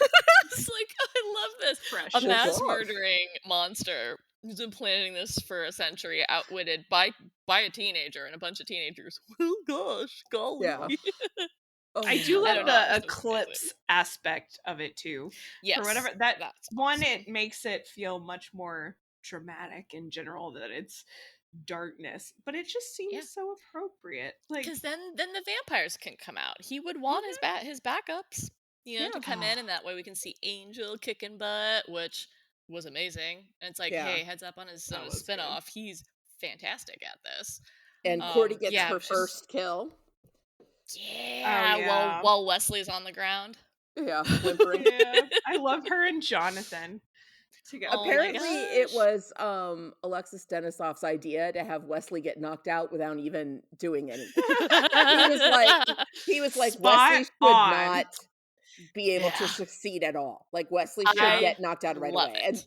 And the the producers were all like, "You got it. All right, man. That's great." Because he was Alexis- he was not under any misconceptions about his character, right? Yeah. He knew Wesley No. was a giant doof. Yeah, and I love that he knew his character, and he's such a good It's actor. perfect. He's so good. Yeah. Whenever I see him doing something else where he's Yeah. not British, I'm always like, "Oh, that's right. He's an American I know. person." Like it's I so know, it weird. shakes me every time. It's like when all those actors on The Walking Dead are British. And I'm Oh, like, you turn out they're "Oh, British. yeah. Yeah. I was like, wait, what? What? What's What is happening? happening Yeah. right now? Yeah, it's so weird to But- hear Andy Lincoln in his normal voice. It's like, Oh my Oh, gosh, I know. He I sounds like do Harry enjoy Potter. it though. Yeah. I like it. he's so erudite. like, Yeah.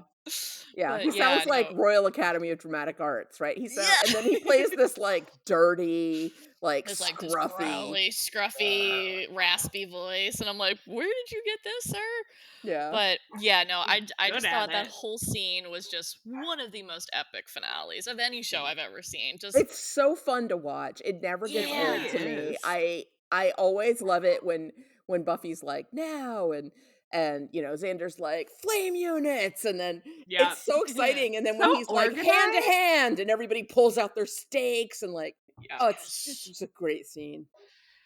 Ugh, Love it's good. it. I watched it when I was preparing for the first time we thought we were going to be recording. I watched the episode on my lunch break at work, and I was sitting in my office like having a hard time not like shouting out loud and talking back to my, TV, because I was just like, oh, this is so good. And I knew there was a client meeting happening like 10 feet away. I was like, I cannot be yelling about vampires and demons. Yeah. Quiet in here. But like it gets you all amped up. It was way more Yes. interesting than my high school graduation. Yeah. Well, So, yeah. seriously. Well, we talked about how my ass burned. Yeah. Yeah, Oh. good old sunburns. Yeah. Oh.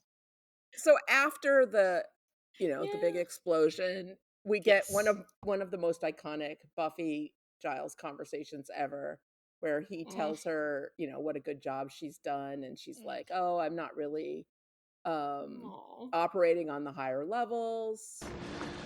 There's a certain dramatic irony attached to all this. Synchronicity that borders on predestination, one might say. Fire bad, tree pretty. Yes, sorry. Go and attend to Wesley so you can still... Fire bad, tree pretty.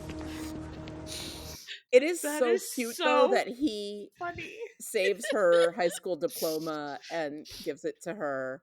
And That he's is like, I'd sweet. say you've earned this. And it's just so sweet. Yeah. I love that There scene. are some really great, like, funny lines in this episode. Like, and Giles gets like that exchange between him and Xander when he's just like, here's your coffee, and Xander makes that joke like, are you supposed to be Oh, wait, I drinking have it. tea? I have it. Yeah. Here's your coffee, brewed from the finest Colombian lighter fluid. Thank you. Horrible. Aren't you supposed to be drinking tea anyway? Tea is soothing. I wish to be tense. Okay, but you're destroying a perfectly good cultural stereotype here. It's so good. I love that. I have to use that. I did laugh out loud Yeah. when I saw that part. Tea is for relaxing. I wish to be tense. And then Cordy walks in and she's like, I demand an explanation. And then they're like, for what? And she goes, Wesley. And then Xander says, inbreeding? Yes. And that was the one time I was like, Xander, nicely done. It's just funny. such when So he has quick. a good line like that, it's so good. I know. Xander gets And- the like zingers. Oh, I my And know. he 'cause- delivers them excellently. Yeah, he does a good job, and I was like, well done, Xander. I thought, Carrie, you were going to say the line in the end where Giles goes to Xander, good job. Probably the one and only time he ever Yeah. gives Yeah. Xander positive feedback. Literally. I was That's like, it. hold on to that, sir. You're not getting it again.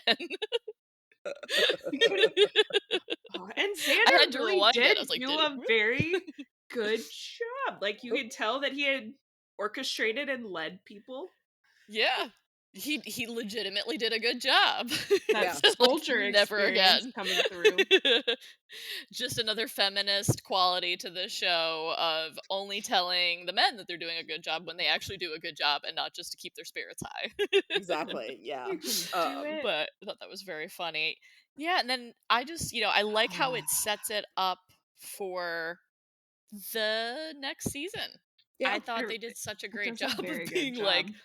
literally closing the book on this entire building. And I thought it was just brilliant that they burned down, like they exploded it. The Yeah. Hellmouth school had to go. Like, we don't Like, need that this is the way to set close that anymore. chapter. Yeah. Yeah. Did any of you guys burn your books from high school afterwards? We had this No. tradition that I now feel really bad about. There was this defunct bridge that was near our town. They had built a new fancy bridge and just kept the old bridge Oh, there no. as like a fishing pier or something. And so we would take our books and notebooks and stuff and throw them into the Aw. bay off this Oh, you bridge, didn't and know. we called it the Amsco Bridge because Amsco was the name of the publisher of like all the language books. And so Mm. this was like the bridge where we went and through Amsco. And now I look back on that and I'm like, we just fully littered. Like we're just Yeah. oh my God. Well, we would set bonfires, so I don't know how That's much better that is. And we Dang. would burn our notebooks, our books. I mean, they were textbooks, but like that they were full of lies anyway. But like, yeah, we just like Yeah, like burn we 'em. were just like burning them. I it honestly was don't even remember. I think we had to give them back. Some textbooks we had to give back, but some things were like Yeah. workbooks or like there was a Yeah. combination. So some went back, but then the ones that we kept, we all did this thing where we threw them off a Yeah. I bridge. have a really bad memory when it comes to high school. You blocked it all I out. blocked a lot of stuff out. Did you guys ever do any senior pranks? Oh yeah. Oh yeah. Oh yeah. Yeah. Yeah, That was big. The most disruptive one for us was Oh, when God. someone super glued all the doors shut. So we could get That's into their class. that's a good one. It was amazing. We didn't have crazy. school. Like they couldn't. I'm pretty sure they had to Yeah. replace all the doorknobs. We Oh, saved gosh. up all of our empty alcohol containers and filled all the school recycling bins with empty booze containers. I love that. See, we That's probably fantastic. we Yeah. were a problem. I did not have any involvement in this other than listening to them come up with it. And I remember being like, this is a terrible idea. But there was, I don't know, but there was a huge group of seniors that, you know, we would always have a tradition of pranking our rival high school. So our school colors were like forest green and white, and somebody got now it is kind of horrible. A bunch of mice and painted them green and released them in the cafeteria at the rival high school. But they brought a horse into ours. Yeah, Like, okay. This is Texas. Things are different there. Yeah, it was insane. And Everything's I bigger in remember being Texas, like, including the can we pranks." just not bring animals into this? Like, can we just do something where we're Yeah. not? Can you guys write in with your senior pranks? Yeah. Seriously, Leave that some was ideas. vermin. yeah, it was not great. And we dyed their pool green, but that was probably bad. Mm. That's a classic. That's very Veronica Mars. Yeah, we didn't have fully developed prefrontal cortexes. No, So... I mean, it wasn't a senior prank, but for some reason, for like all of my junior and senior year, when you rode the bus, people would put that itching powder everywhere. That's so mean. We would just do it to each other, and I have no idea why. I mean, people got it in their eyes. I mean, it was like this huge thing, and it was like teenagers are idiots. Yeah, I mean, it's South Florida high school. I mean, yeah, like it was just like there's a bunch of stuff where I'm like South Florida high school, like getting off the bus and having all the parents be like, "We gotta run home because there's an alligator on the loose." And it's like downtown, like I mean, I think the alligator had rabies. If I could get rabies, because it was just like eating everything. And if anyone's from rabid South Florida knows, alligator, that's so Florida, is terrifying. Yeah, because they normally never mess with people. They usually just stick in their lakes, like the rivers and the that they're used to. But like this one was like out of the water, like attacking everything, and so they're like, we gotta run home because there's a rabid alligator on the loose. Was so, that like, an intentional TLC quote? Yes. Okay. Just sure. I was like, that made me so happy. Yeah. But like it was like but like there was out. But then I think of like we put itching powder on ourselves. On like that's just a bad randomly prank. have an awful rash that you'd have to go to the doctor's for because it was so bad. I think they were like glass. I remember in elementary school, like we didn't have alligators. This is gonna make me sound horrible. Just to give you an idea of what I grew up near, there was this property that somebody owned nearby, and they had a bunch of peacocks and other animals and stuff. And we couldn't go to recess one day because the peacocks had gotten out and they were on the roof of our school and all over the playground. And so we had to stay. I really do not know. But what a pretty problem. And I remember we were all like crowding around the window, like trying to peek out at the playground and watching people trying to wrangle these gigantic I would have paid money for that. I would have paid money for that. It is a very vivid memory in my That head. is amazing. It would be too in my brain. So but weird. I just Oh yeah. I just learned that peacocks fly. All right, so Buffy has quit the council. She's defeated the mayor. She doesn't want to wake up again until it's time to go to college. So let's let her nap, and we will go over and look up some pop culture references. Woohoo. Faith in Buffy's dream. Oh yeah. Miles to go, little Miss Muffet, counting down from 730. Miles to go is a reference to Robert Frost's poem Stopping by Woods on a Snowy Evening. The same reference was used in The Prom. Little Miss Muffet is a nursery rhyme. Little Miss Muffet sat on a tuffet eating her curds and whey.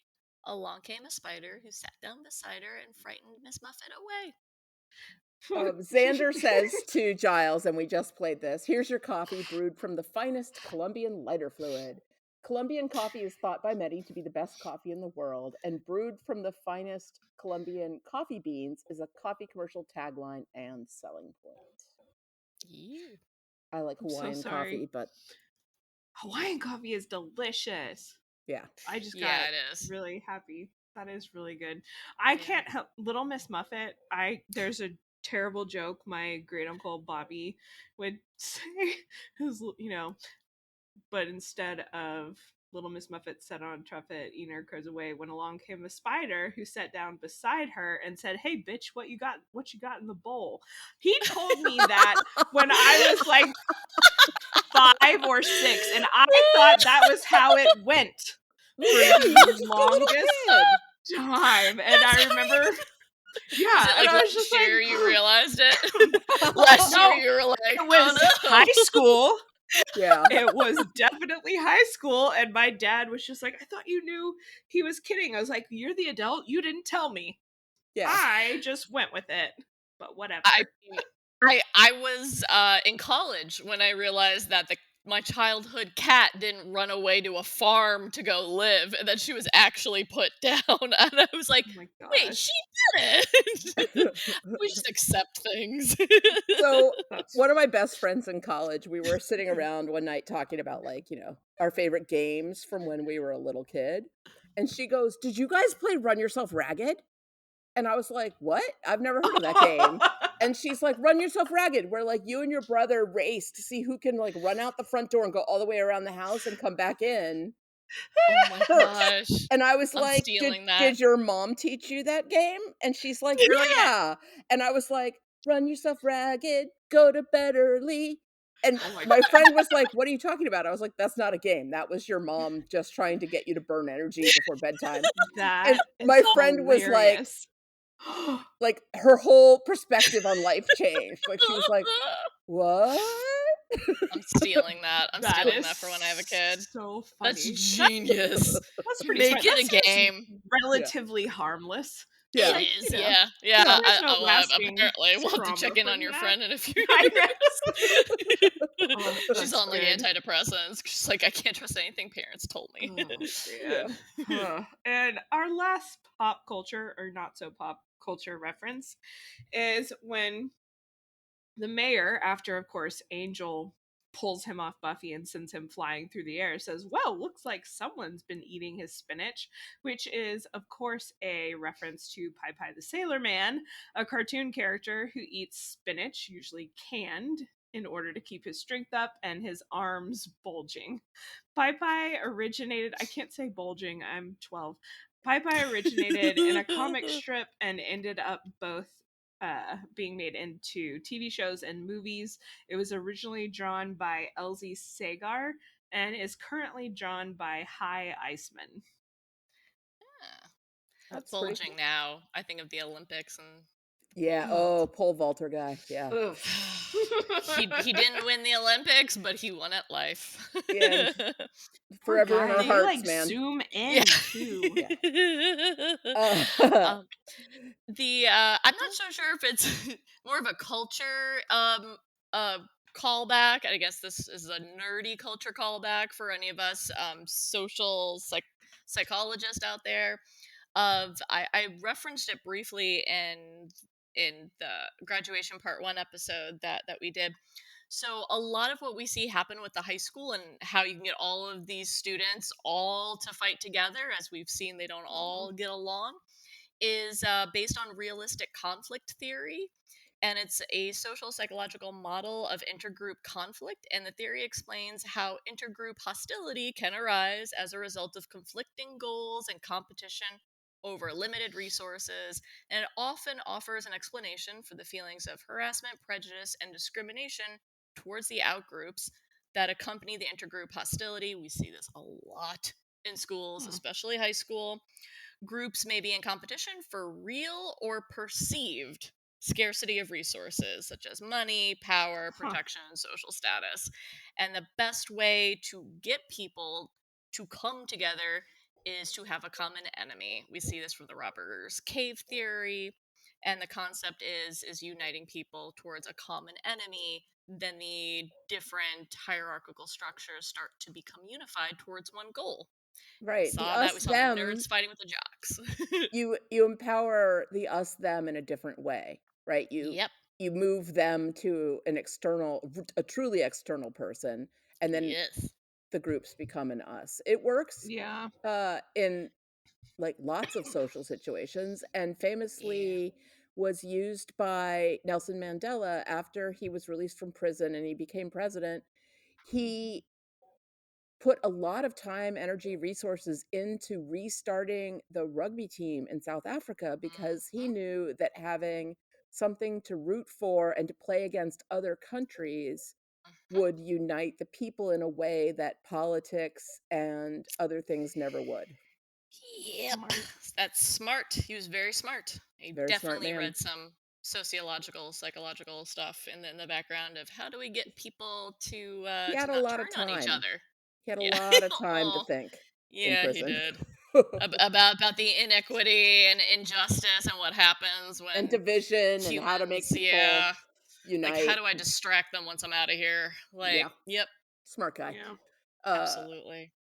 So that brings us to trivia, and I'll start us off. According to Marty Noxon in a DVD commentary, the explosion scene was filmed at 5 a.m. in Torrance, California, where all the outdoor scenes had been filmed for the previous 3 years. The explosion was so huge, it woke up many of the residents, broke windows, and set off car alarms. As a result, the town refused to allow Buffy to film there again. So it's a I good mean, thing they blew up fair. the high school. Yeah. Fair. Especially if you didn't warn these people. Fair. Right? It's 5 Yeah. in the morning. Yeah. Like, I'd be freaking cranky. I think the world is ending. My goodness. Yeah. Imagine how terrifying that would be. You're in your home and it's like, what? Yeah. You're sleeping. Yeah. No, they oh man, they must have thought it was something really bad. Xander's line at the end of the episode was cut. Guys, we blew up the school. It's the best day ever. Yeah. I would be like Xander that line. Definitely a Xander line. Fine. Ugh. There you go. That's a Marty Noxon quote. I guess I spliced it weird. Oh, yes. Unfortunately, when we warned the residents of Torrance we were going to blow it up, we neglected to say when, and when it was up at 5 a.m. in the morning. Torrance is still upset with us. I want to interview Torrance people like 25 years later. They're still like, I remember the day. But what I love about this is that it was apparently like 3 years later. And they were still supposed angry. to go back and film, and I love that. She talks about like there was a phone call from some irate lady saying you should be punished for what you did 3 years ago. I mean, they really should have been like fined or something. Oh my gosh. I love this next one. Oh yeah. The mutant enemy monster is sporting a graduation cap at the end of this episode. It is a very nice touch. So cute. I love that. All right. This brings us to the part of the episode where I ask you, does it still slay? Sam? I'd say yeah. I'd say overall, most of these things really do slay. Yeah. Yeah. Kara, what do you think? I say yes. It's just such a fun episode. It really doesn't have any bad parts. No, it's so quintessentially Buffy. Yeah. Too. Like it's a very good example of what the series stands for and the best parts of it. Except for the Wesley killing. The Wesley kissing Cordelia. Although having that flop. Yeah, at least it didn't kind of brilliant. Like, if they had that go well, I would have been skeeved out by it. But the fact that it flopped really sort of reflects back on the whole season of it, where you're like, that was never a good idea, Wesley. Never going to be good. And kids, don't try it to see if it flops. Not a good idea. It makes it more tolerable on a rewatch, too, knowing that this moment is coming. Yeah. It's just like, oh, okay. So before we get into feedback from our listeners, I want to apologize for how delayed this particular podcast episode is getting out. For people who follow us week to week, we're so sorry. It has been cursed. So many things have popped up and delayed us time and time again. There's been been hurricanes, there's been power outages, there's been hospitalizations, internet outages, just pneumonia. I mean, there's been like listeners today when we went to go record. I was in a movie theater on a perfectly beautiful day that the entire movie theater's power went out midway through. So we had to wait for it to come back on so that we could finish watching the movie. And I'm like, oh, the curse has hit again. Yeah, the curse of the episode. Ridiculous. So we were late starting literally today. One thing after another. But luckily, I have never experienced anything like that before. So for some reason, apparently, we weren't meant to put this episode out until now. Wanted to. So I think they're just like they wanted the powers that be. Yes. Yeah. This wanted us to delay. This is the end of our season 3 coverage for Buffy, and as you all know, season 4 of Buffy and season 1 of Angel were released at the same time, and we are going to cover both. We are going to go back and forth between the two shows. The exact order is not 1-to-1. And I'm going to publish that on podcastica.com. I'll also put it in the show notes for this episode, so you can look at the order and you can follow along and make sure that you're watching at the same time that we are.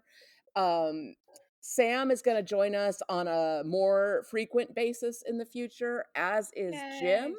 Jim couldn't be with us tonight because he's got his own crazy life where he has to drive between North Carolina and Pennsylvania all the time, and today was one of those days.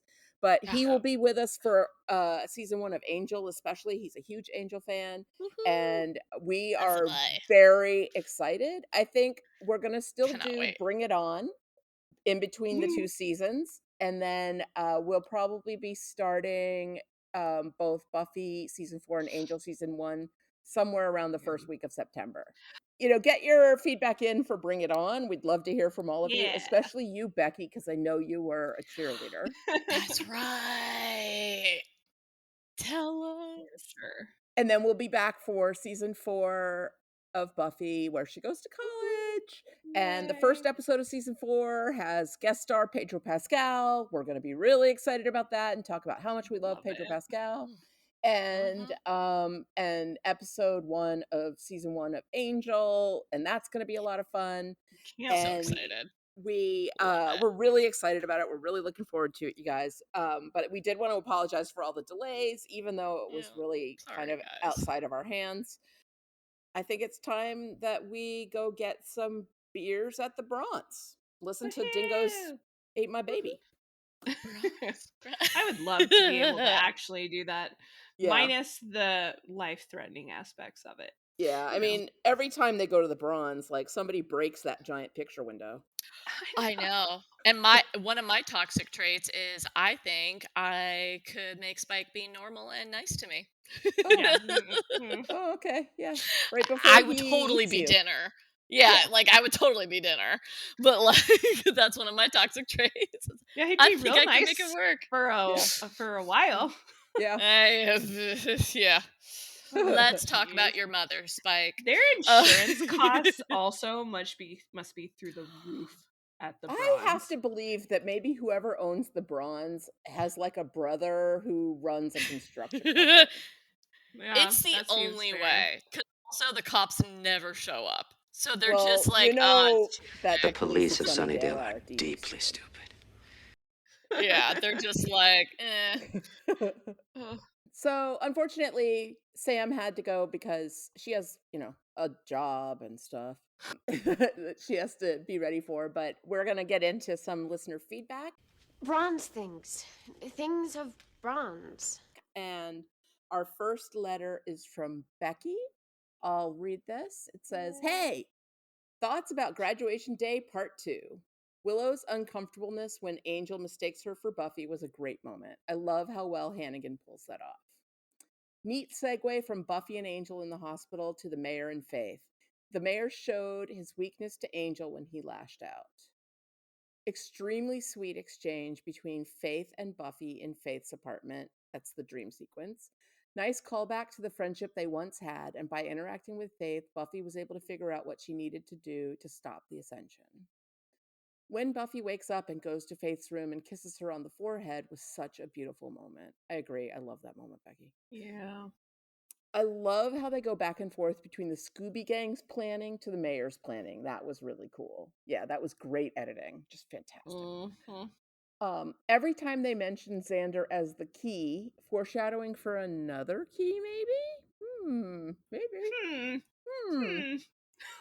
OMG at the kiss between Cordy and Wesley. I thought he was going to eat her face. It's true. He was like slobbery and like their hands were weird. The whole thing was so awkward.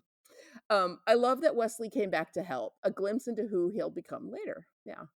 My heart broke a little when Angel told Buffy he wasn't going to say goodbye. I get it, but I'm glad they did get a moment later.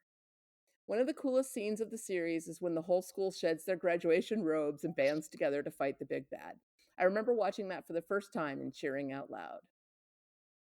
LOL, and Wesley being knocked down immediately and not getting back up. Poor guy, he really tried. Snyder, a total dick till the end. LOL.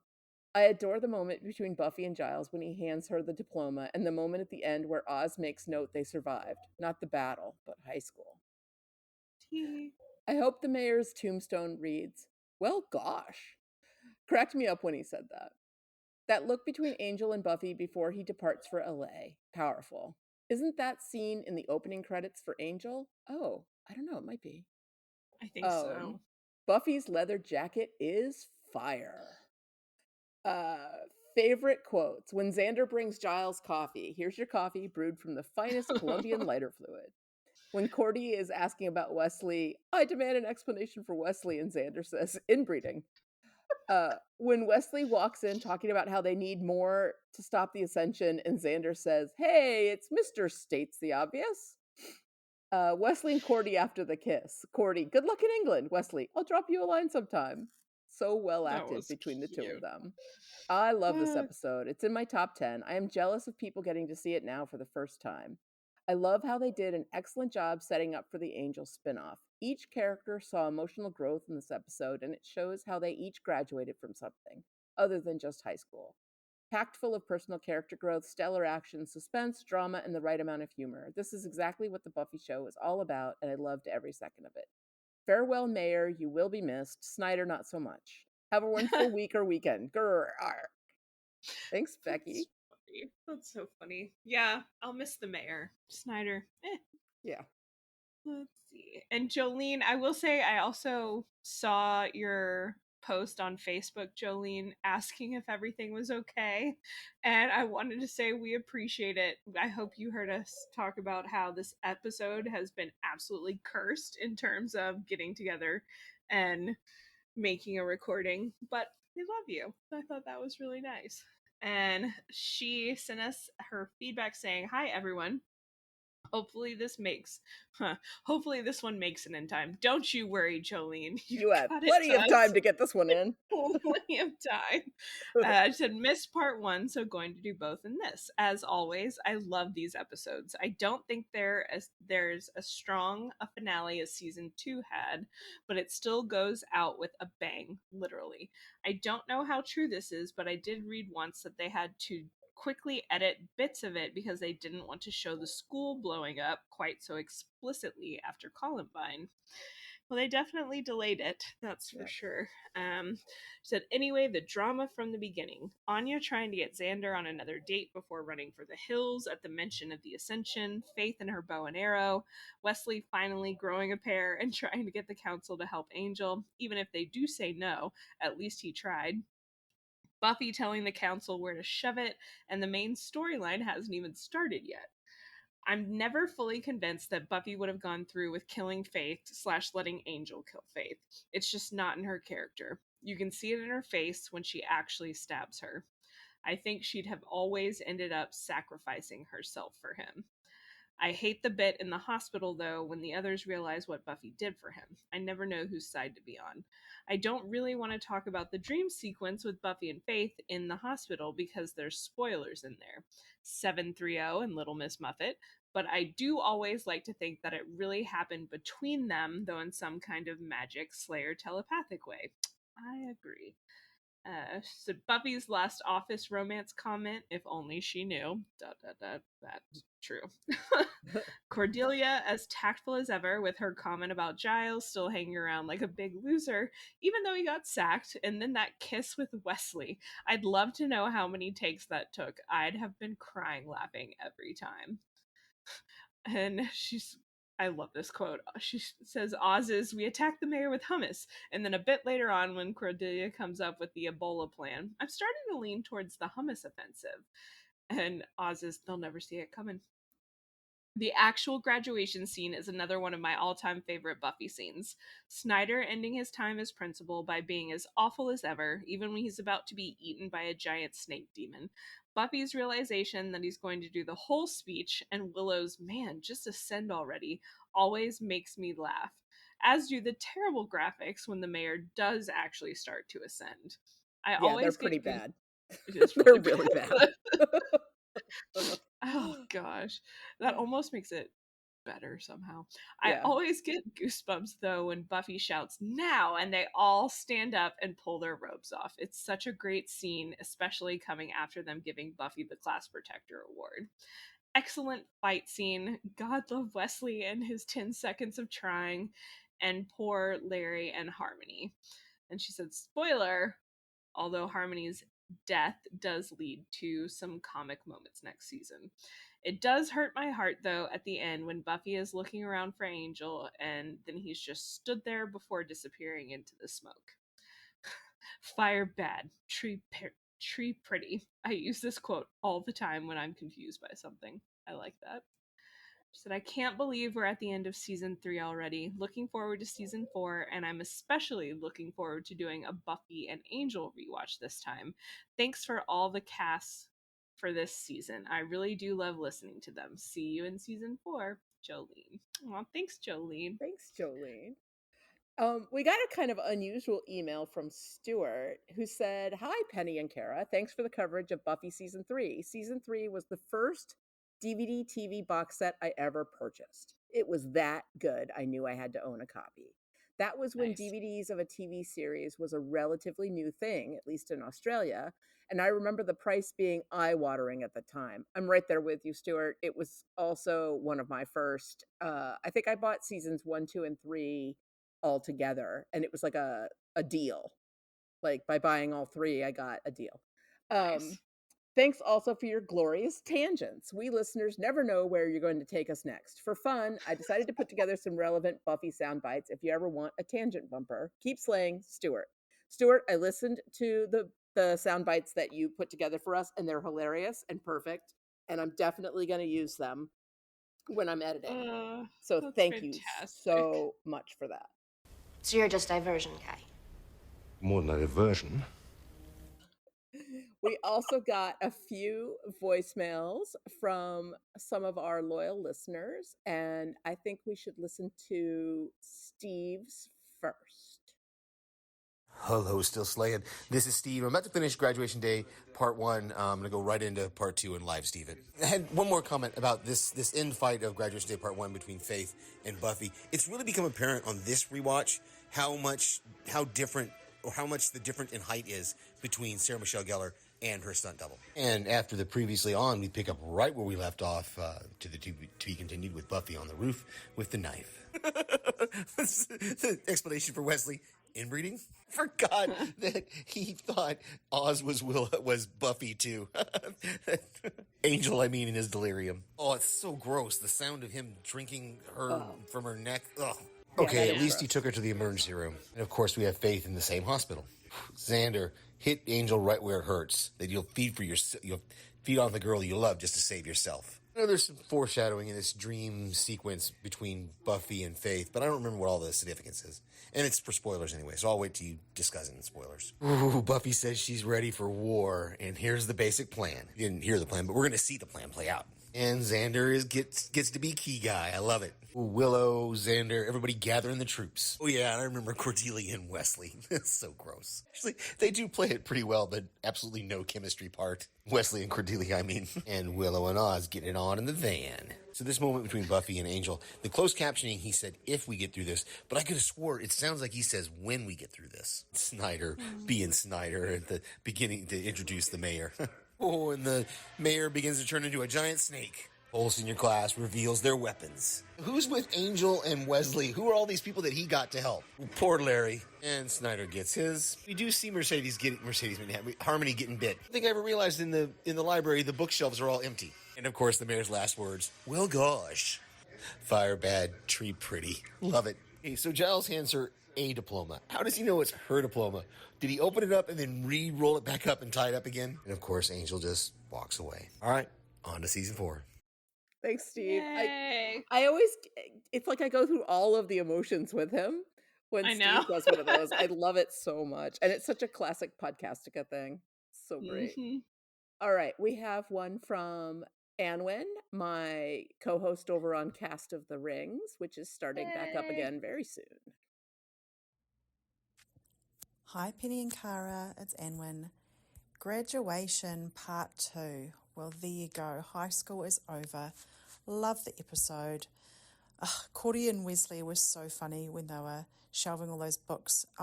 Part of me was like, why are they shelving those books or packing the books? And then later on I realised why, because they had to empty them out of the library. Anyway, their awkwardness was hilarious, so well acted, and it was classic that they were so hot for each other, and then as soon as they kissed, they were like, ew. I loved the Faith and Buffy scene when Faith and Buffy were both unconscious. It was really cool. It kind of showed their connection. Even though they just tried to kill each other, they understand each other a lot better than anybody else does, and it was quite sweet. Angel, when he was feeding from Buffy, that was kind of hot, I have to say. Even though she was at death's door, it was a pretty awesome scene. What else? When they're in the hospital, I don't think Angel's ever looked so good. He just looked so great. And then later when the Scooby Gang shows up and basically tells him off for feeding off his girlfriend, he just wears that guilt so beautifully. He wears it as beautifully as he wears that sweater. Angel. I think the scene with the whole graduation was awesome. Doesn't stand up quite so well anymore with the very, very bad digital snake or serpent, but it was really cool seeing everybody battle, and the moment when everyone whips off their graduation gowns and everyone's weaponed up. It's just a really cool ending to that high school. All those kids have dealt with so much over their years. Random eclipse, I don't know whether that came from the mayor and was unexpected, but usually a total eclipse of the sun people are pretty aware of, but let's just go with the fact that it was part of the whole spell thing. And then finally, Angel leaving. You want them to snuggle, but it's kind of great how he just turns and walks away. It was so sad.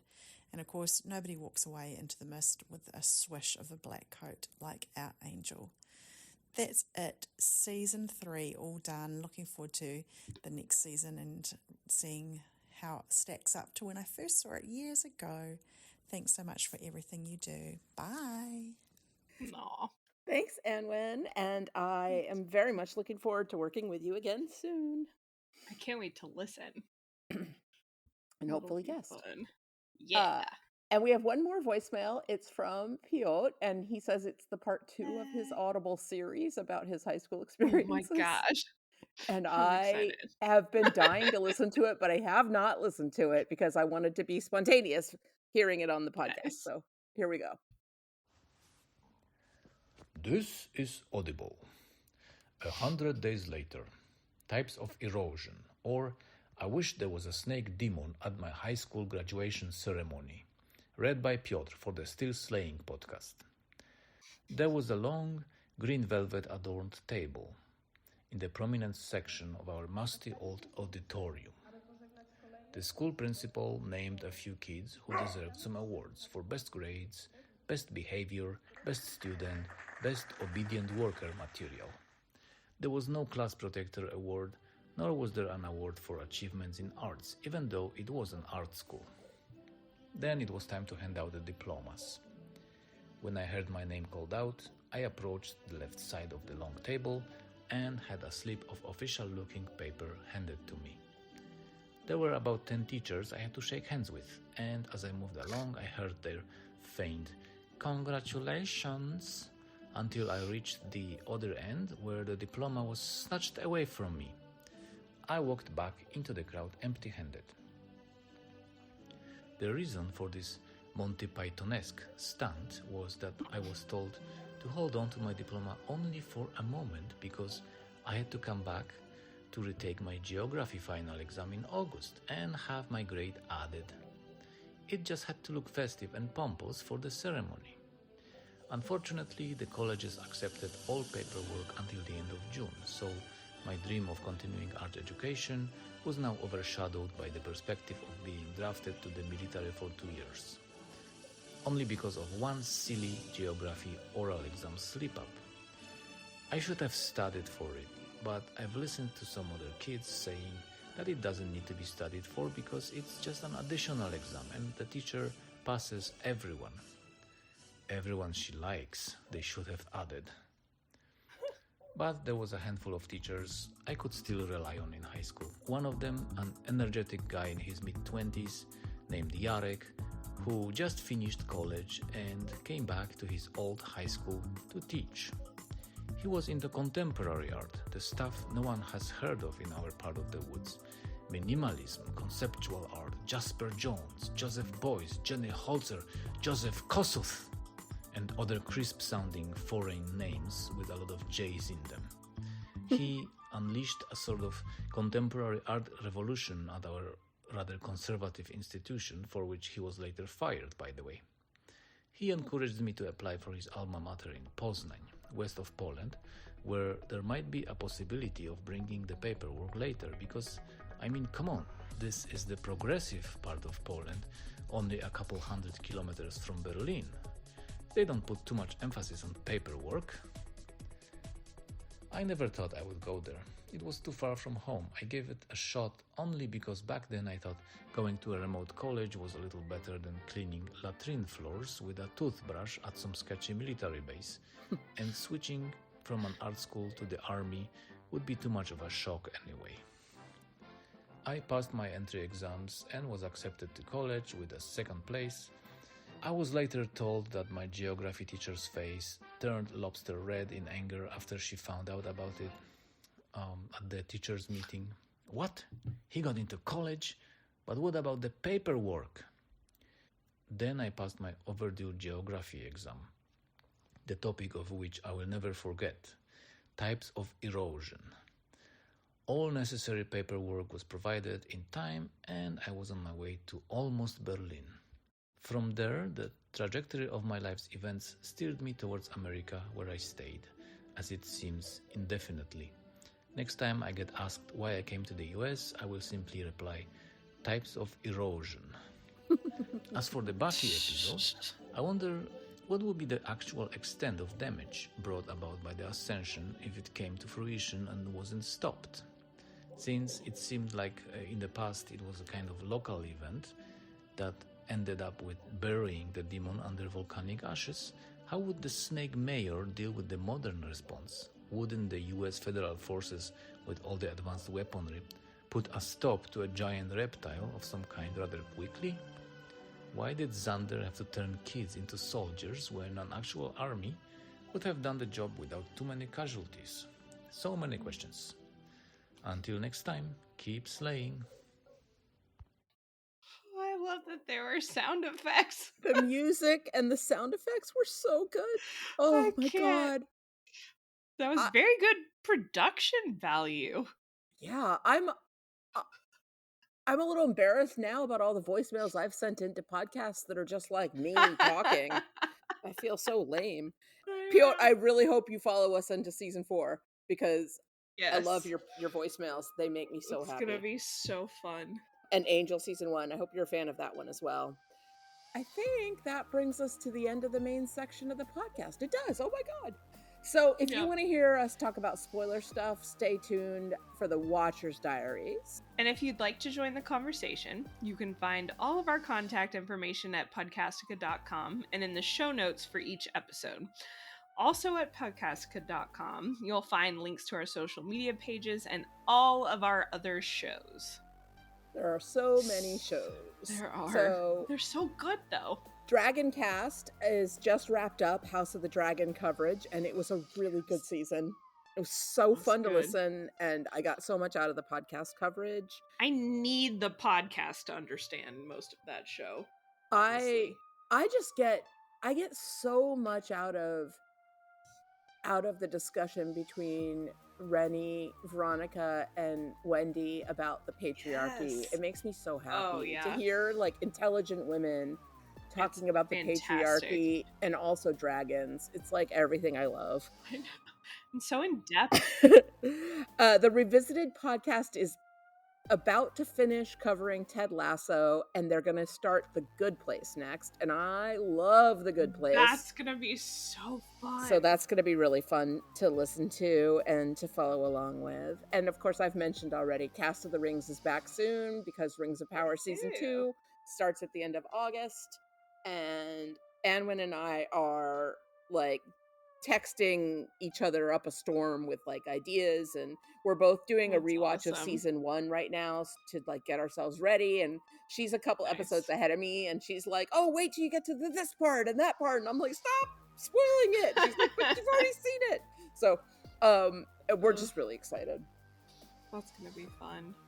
Oh, I can't wait. The Good Place is gonna be a very, very fun show to dive back into. And if you like what we do, please give us a 5-star rating, a review, or a like, follow, and subscribe. Next time, we'll be covering Bring It On for a little break between the season 3 finale and the beginning of season 4. So be sure to send in your feedback and tune in for that one. Thanks, everyone, and... Guys, take a moment to deal with this. We survived. It was a hell of a battle. Oh, not the battle. High school.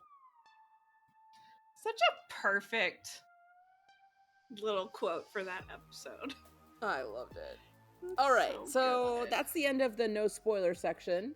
If you want to avoid the spoilers, you should stop listening right now. 3, 2, 1, on to... The Watcher's Diaries.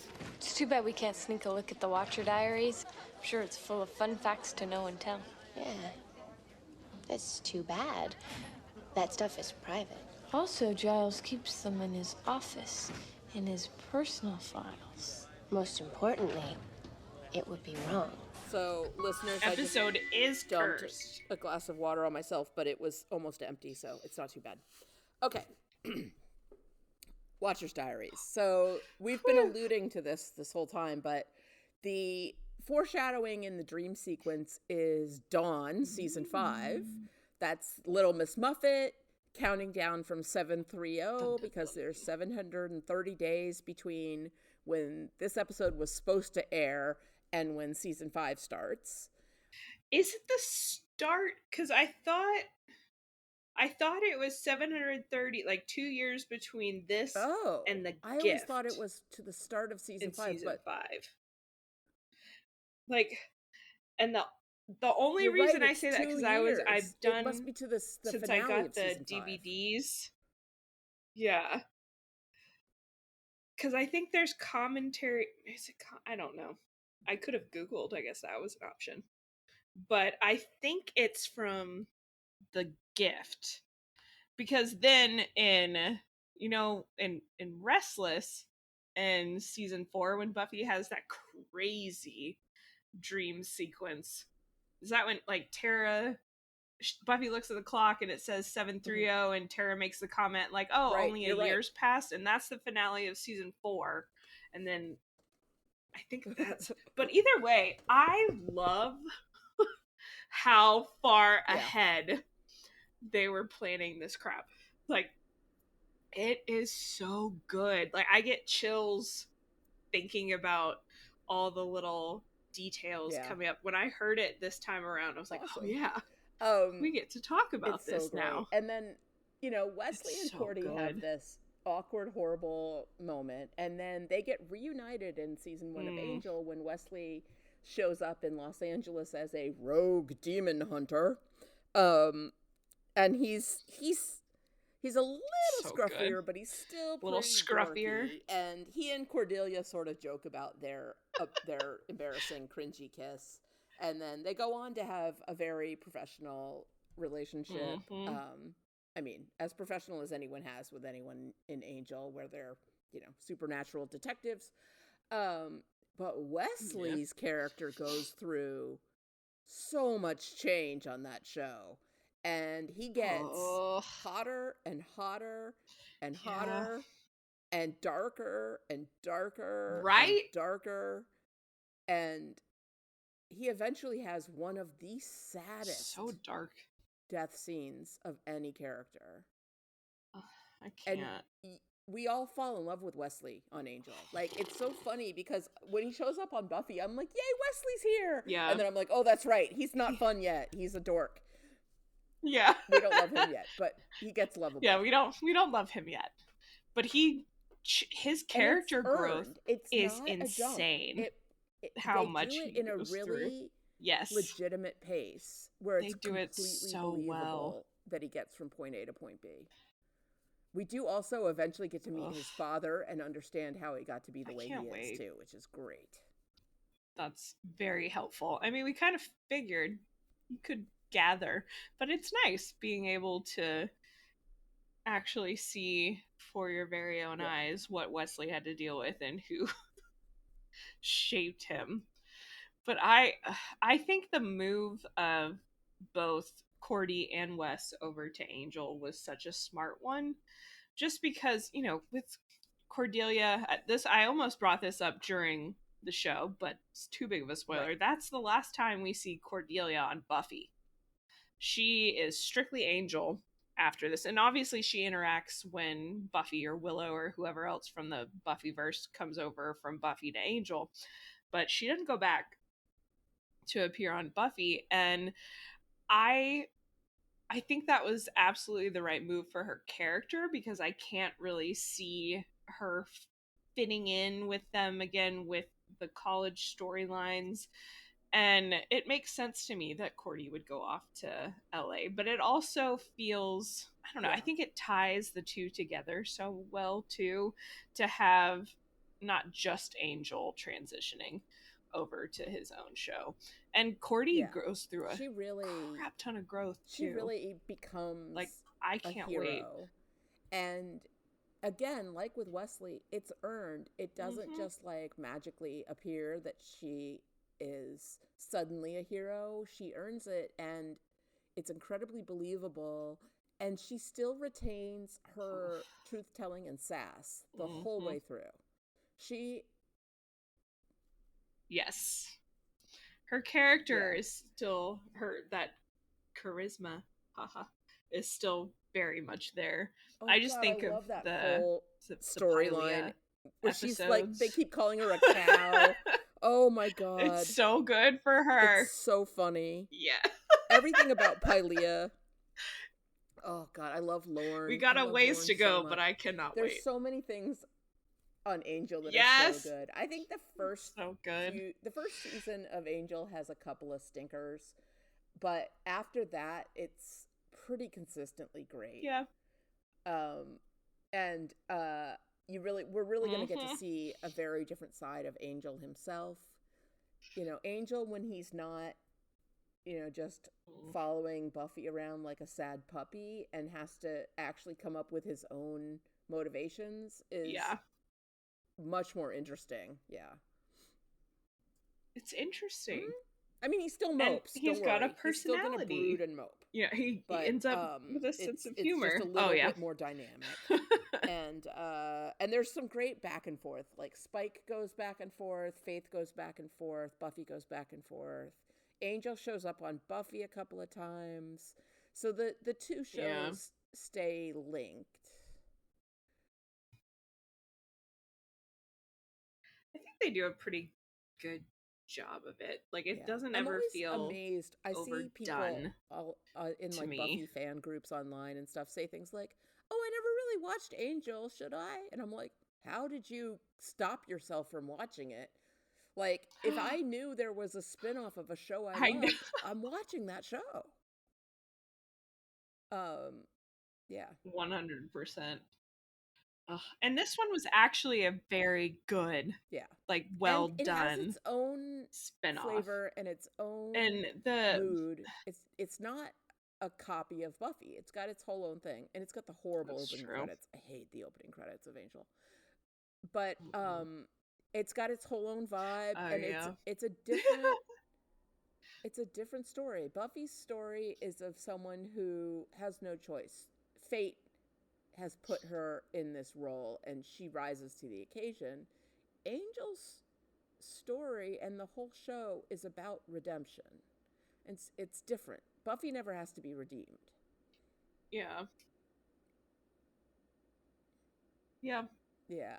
It gives it a very different flavor. And we also kind of see a little bit of, you know, the establishing premise for the spinoff at the end of season 3, and the idea of, you know, Angel ends up going on to open Angel Investigations and basically trying to protect the innocent and make sure justice is served. And we start to see those interests in him, and that being brought up in season 3. And it's not heavy-handed either, so I think they do a really good job of just making it feel like a natural seamless transition. And I buy into him being interested in that line of work and that type of work. It makes complete sense to me. And then, of course, all the other people from Buffy that ultimately end up on Harmony. Angel. Harmony? Vampire Harmony is one of the best characters that's ever been created. She's so funny. And so funny. I love Wolfram and Hart. I love that it's one of, I gotta tell you, Angel is one of the few shows that has like lawyers as major characters that I don't hate. Because like I hate most lawyer TV shows, and that's but saying the something. lawyers on Angel are such perfect villains, and they're such lawyers. They are such lawyers. It's great. Oh my god, Lila! I love Lila so much. Oh, I can't wait. We have a little bit of a spoiler conversation with Sam before she had to dial out for the night, so I'm gonna paste that in here when I edit. It's gonna be a little awkward, sorry guys, but I didn't want to leave the conversation out. So the one thing for the spoilery section, when Faith is making the bed, she's like, "Yeah, I gotta make room for sister," or something like that. I was like, and Dawn! And the dialing why down I'm like- from 730, it's exactly 730. 730 days until until season 5 premiere. Oh, that's what I thought she was out of her mind. And I was like, what? But yeah. Like, I was like, that's another reason why I thought, is this Faith? Because there's no... Yeah. Or is it Faith the powers makes no that be? mention of it Right. when she comes Or back. all the things. It could be. Yeah. Because she makes, when she comes back in season 4, right? It was, season 4, when she comes back and sleeps with Riley and everything. She doesn't bring that up. She doesn't have like any reference to this dream whatsoever. No. And so it was like, I don't know. It's a little like in my head of like, I don't know who it would be, but like, I was just like surprised about it because she knew about it. I was like, awesome. Thank you so much, ladies. I'm going to finish doing laundry and go to bed because I have to be up at 6 a.m. Yeah. Have a good night. We'll talk soon. Sleep well. Okay. Bye. Bye. On that note, everybody go watch Bring It On and get psyched for season 4 and for college and Pedro Pascal and Riley Finn and all that good stuff. It's coming. Oh, Riley. That'll be fun. I can't wait to hear people's opinions about season 4 because I feel like that is a very polarizing season. For sure. Adam, all that stuff. Oh God, Adam. But we get the Halloween episode and it's so good. That is a great, I'm not gonna lie, I watched that episode this past Halloween. It's so good. I watched every Halloween episode, so that one is fresher than others, but we'll get there. We'll get there. All right, that is the complete end of our show. Everybody, thank you for listening, and until next time, I'm Penny. And I'm Kara. Keep slaying.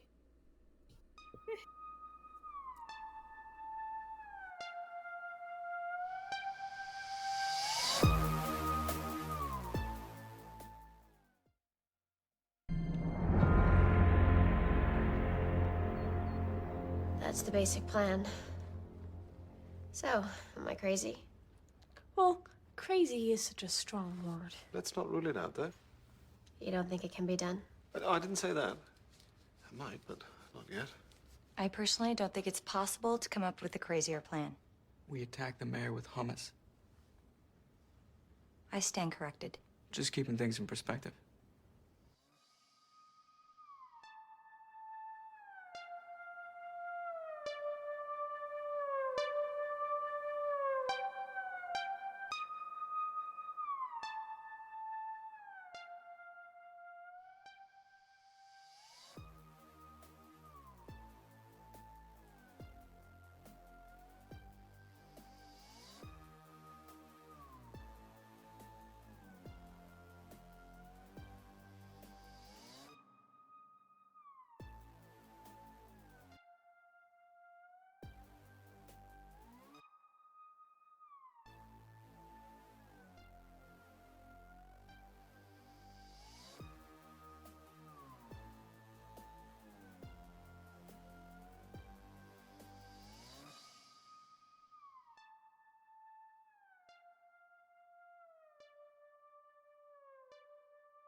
Faith? At the hospital, he was grieving. Seriously crazed, and not just in a homicidal, I want to be a demon way. She's his weak link. Faith. I can work that. You haven't an enormous amount of time. Hey, it's Mr. States the Obvious. The council is not welcome here. I have no time for orders. If I need someone to scream like a woman, I'll give you a call. I'm not here for the council. Just tell me how I can help. That is so classy. Isn't he just so classy? It's a start.